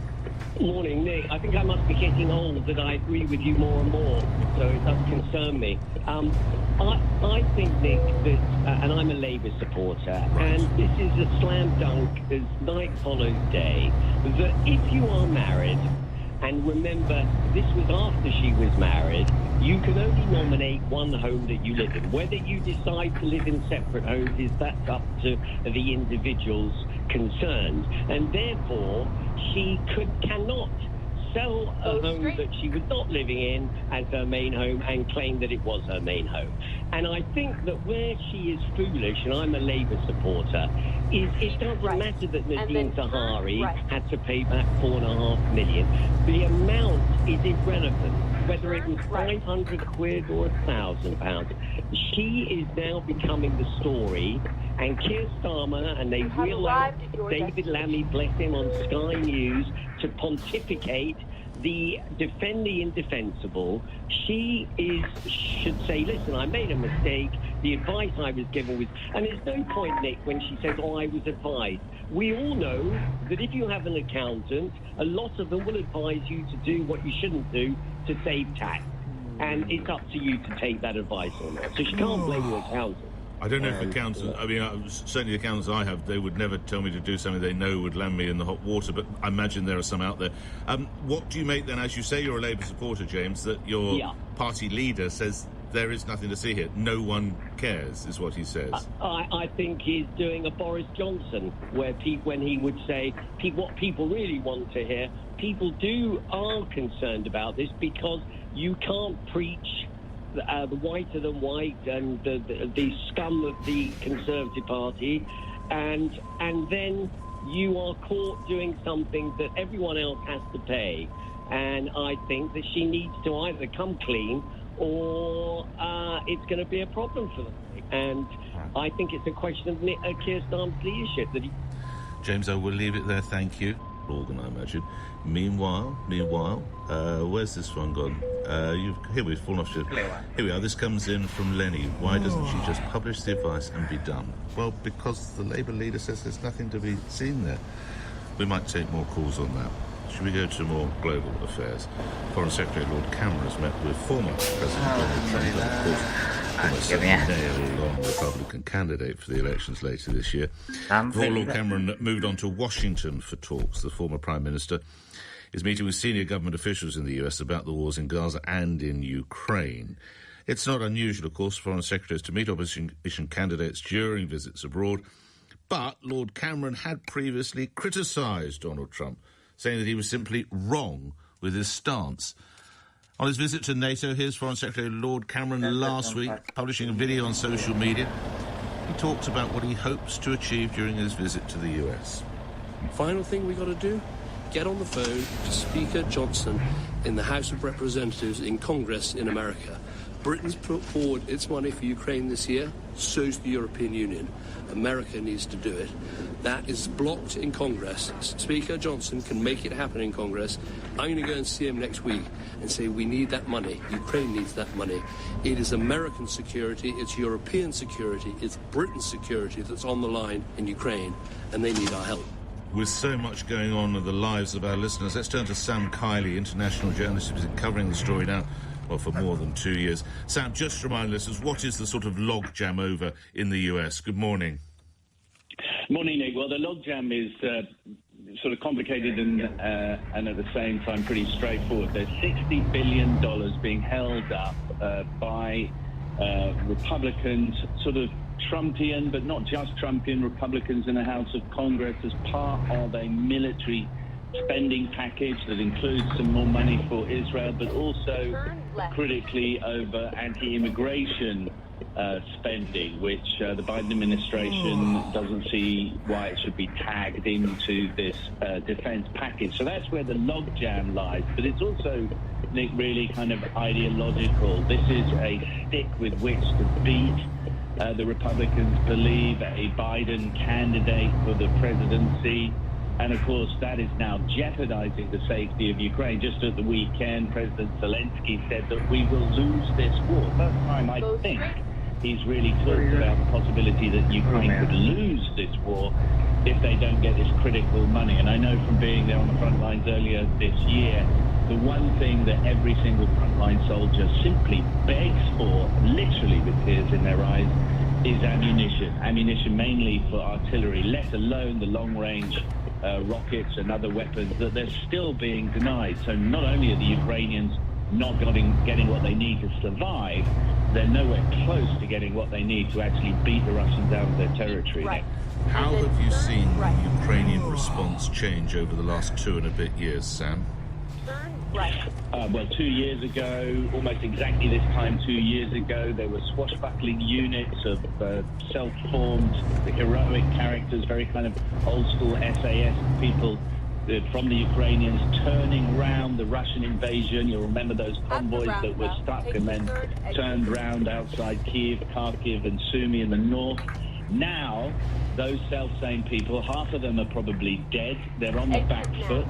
They are very, very low levels of morale. They're determined that the Russians will not prevail, but they don't understand quite why the West, but particularly the United States, seems to be backing away from them at this time. They are saying that they will never allow the Russians to prevail, that they will fight on, but they've got less and less to fight with, and they are losing large numbers of people, and the government now is being faced with lowering the age of conscription down below 27, which is the minimum age for conscription at the moment. One weird detail for us who are knocking on in years, Nick, is that the average age of people fighting and being killed there is over 40. I think it's 43 at the moment. So a lot of the more experienced, mature members of society are dying. And, of course, the younger people who volunteered are mostly already dead, Nick.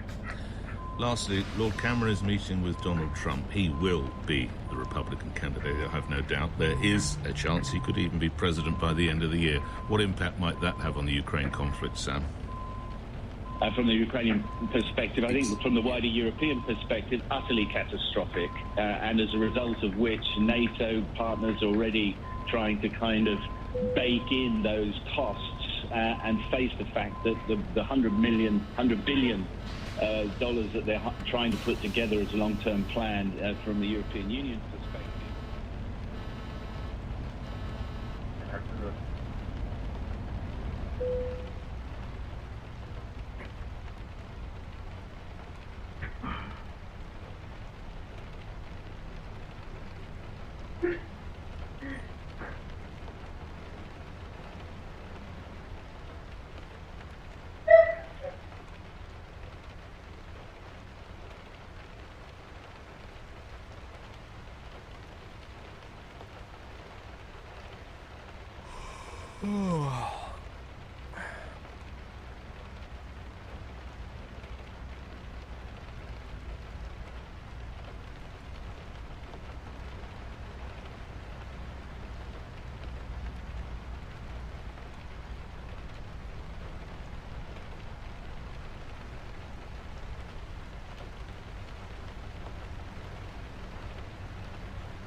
go.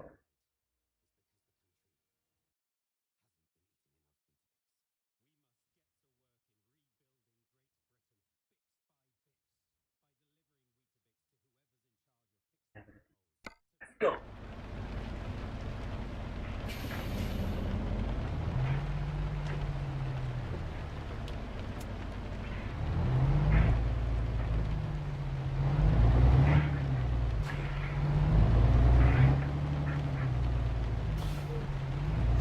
Turn right.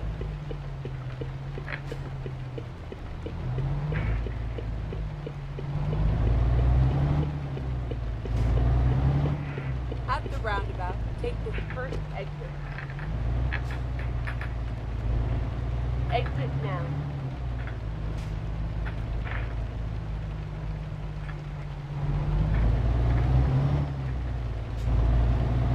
Get ready to turn left.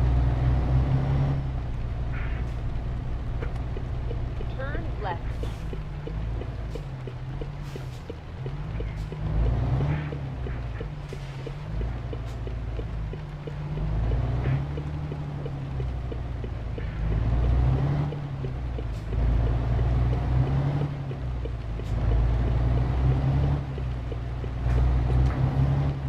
Keep right, and then turn right.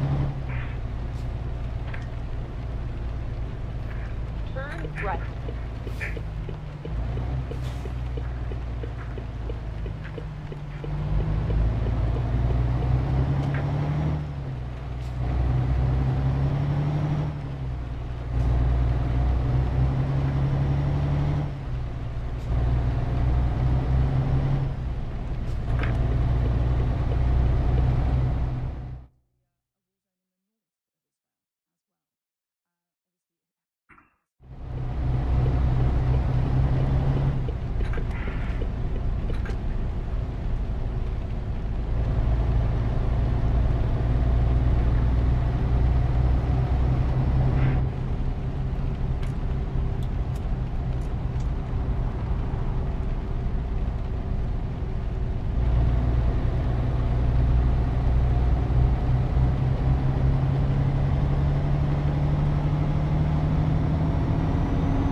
Keep right.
Go straight.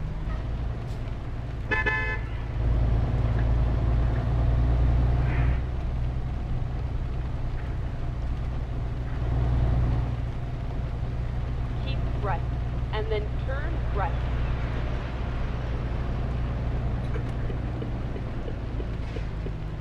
Turn right.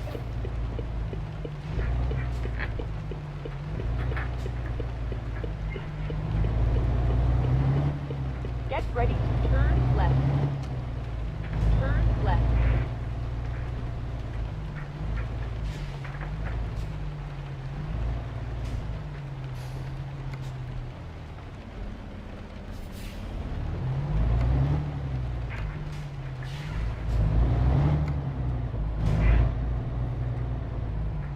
You have arrived at your destination.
right, and then exit right.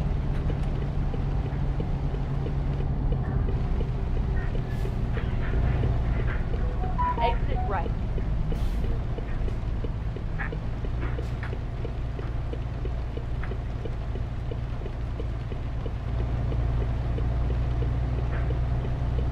Get ready to turn right.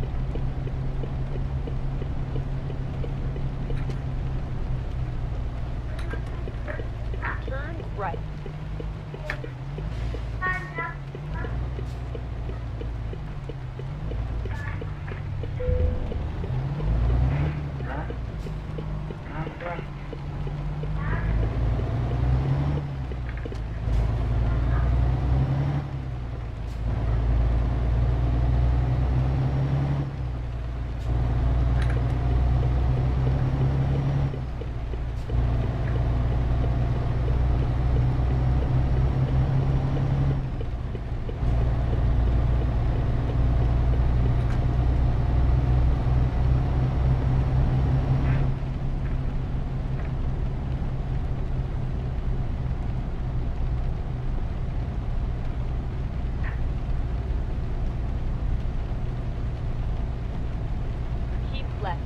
And then turn left.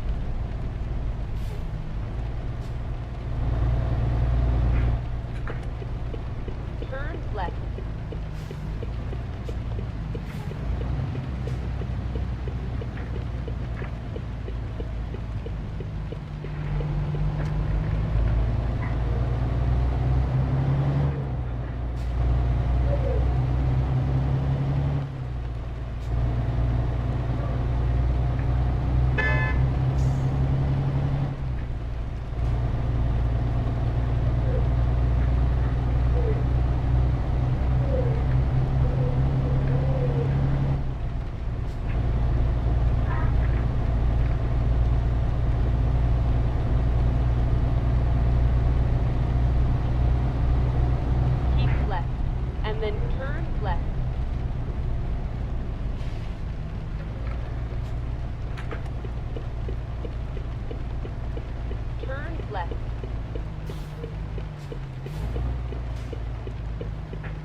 Ready to turn right.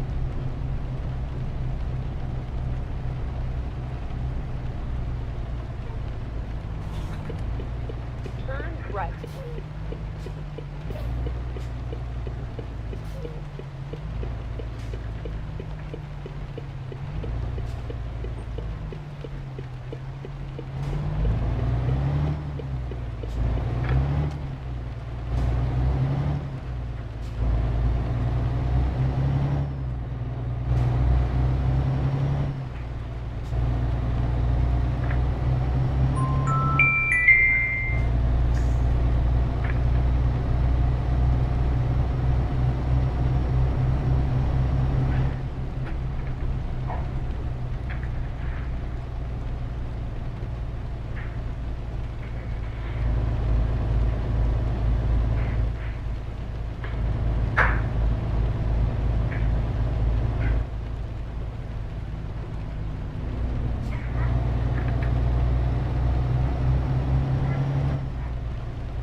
Get ready to turn left.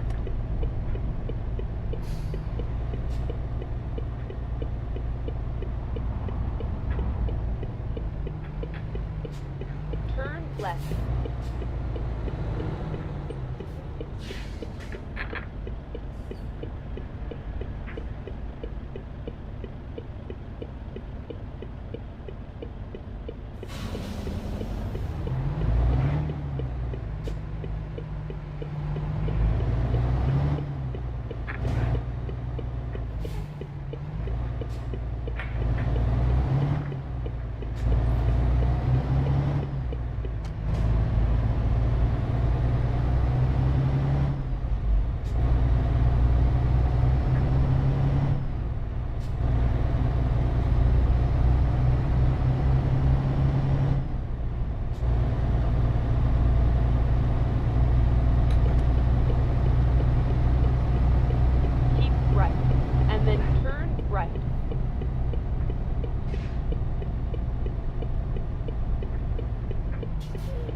Go straight.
Get ready to turn right.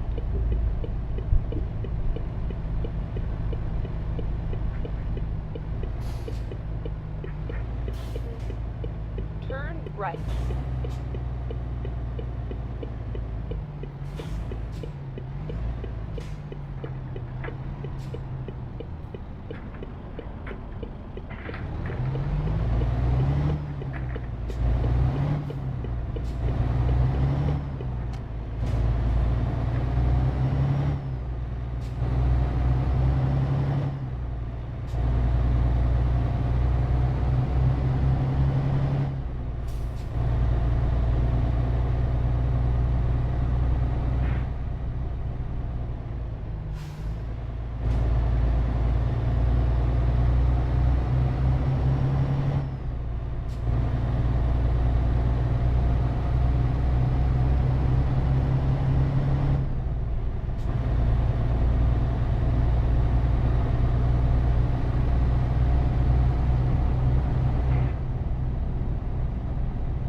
ready to turn left.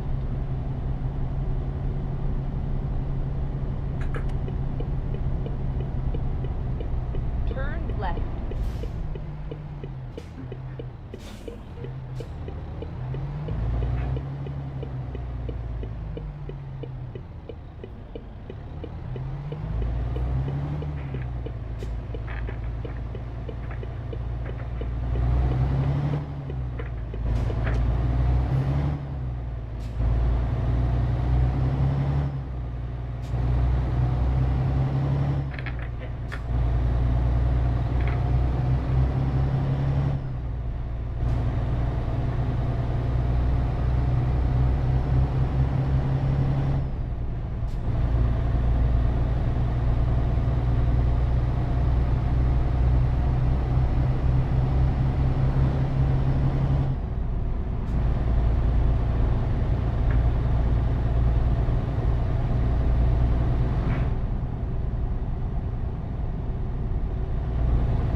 Go straight.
and then go straight.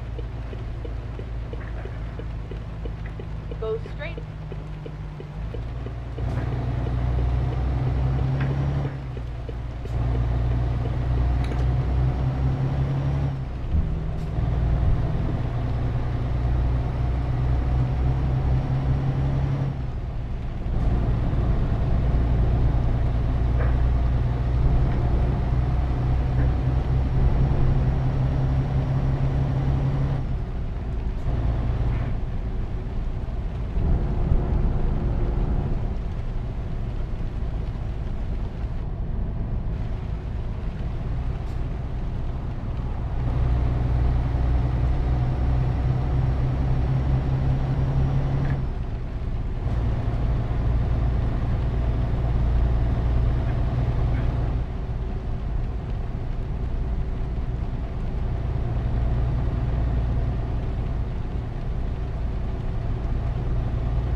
Get ready to turn right.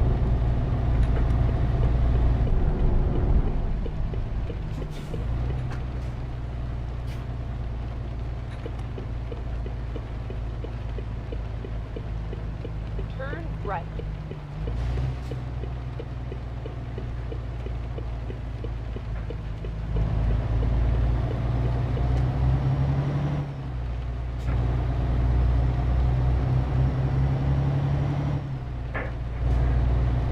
Get ready to turn left.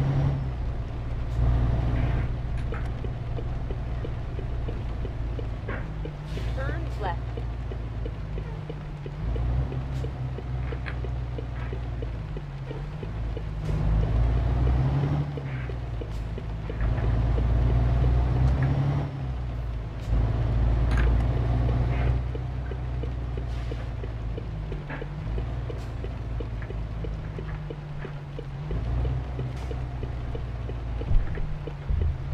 Recomputing.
Turn left.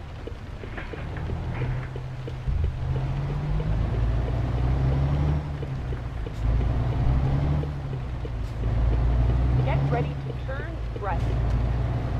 Turn right.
roundabout. Take the first exit.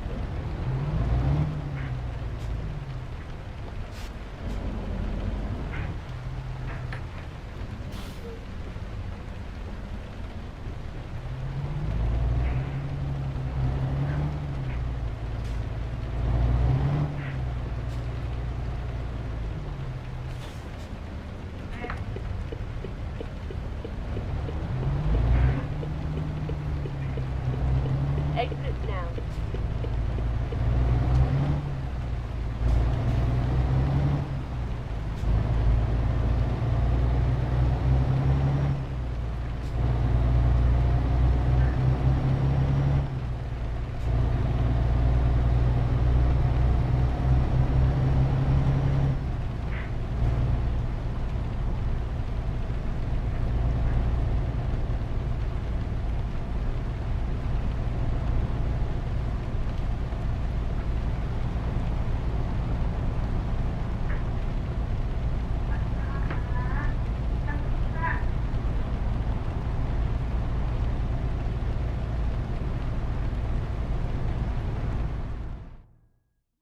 Kenapa?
ready to turn left.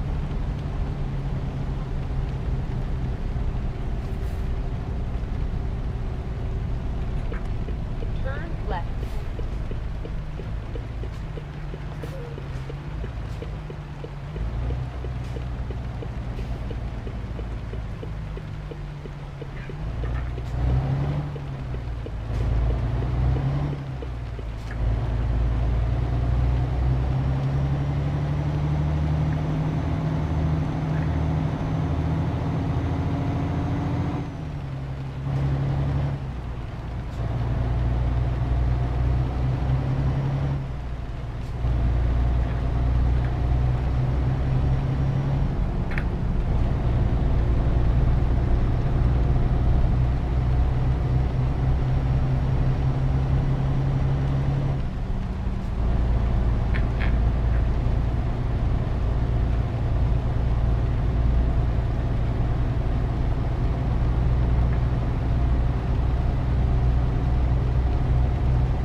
Right, and then go straight.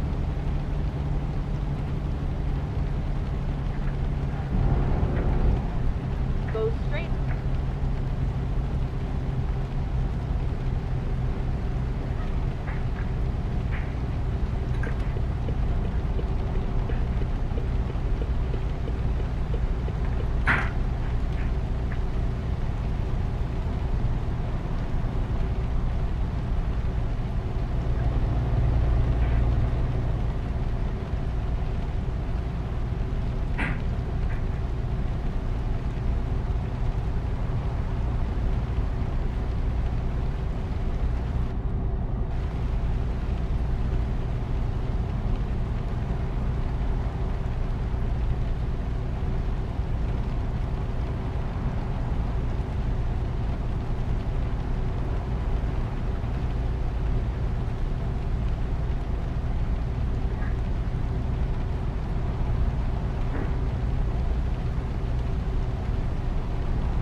Left, and then go straight.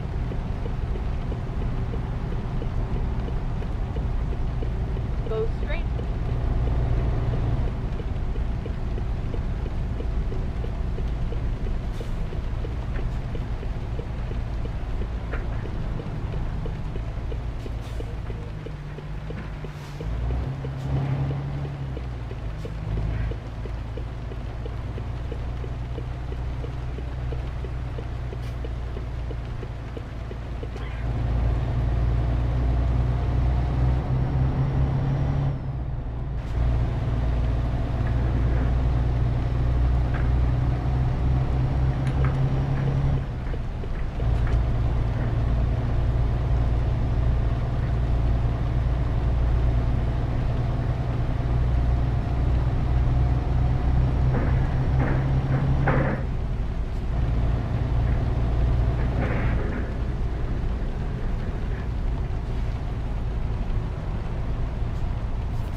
roundabout. Take the first exit.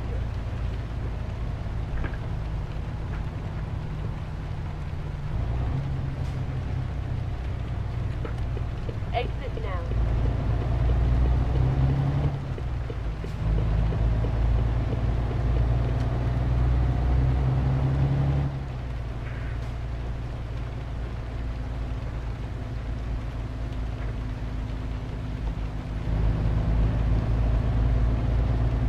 Get ready to turn right.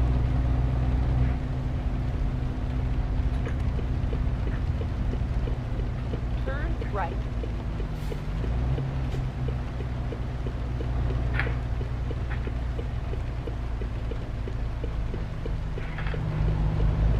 Keep right, and then turn right.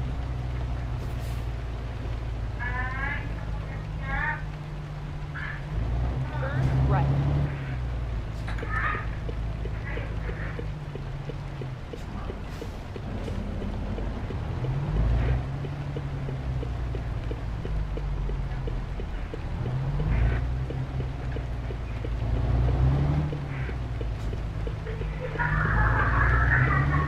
You have arrived at your destination.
Turn left.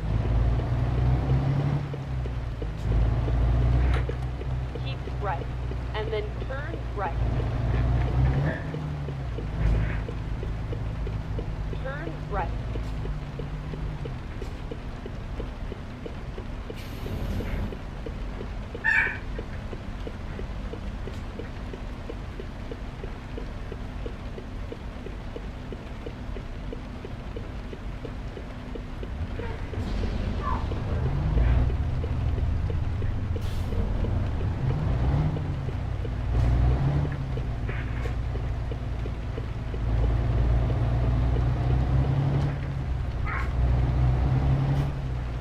Get ready to turn right.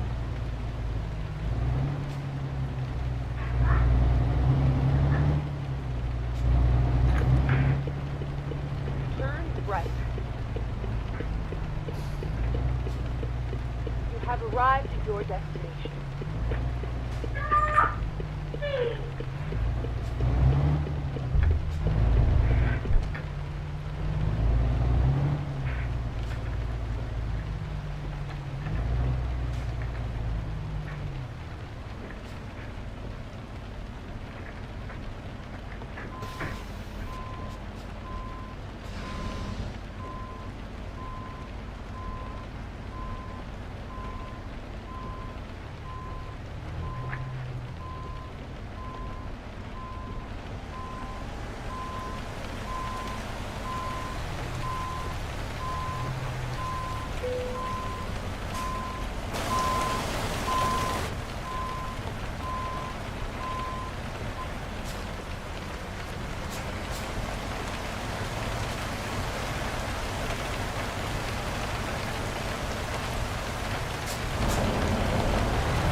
Oke, kalau begitu kita sudahi dulu live streaming hari ini ya. Terima kasih bagi yang sudah menonton dan juga sudah mensubscribe channel ini. Kalau begitu saya Yudi pamit undur diri dulu. Wassalamualaikum warahmatullahi wabarakatuh. Kalau di sore saya lanjut main Dota ya. Assalamualaikum.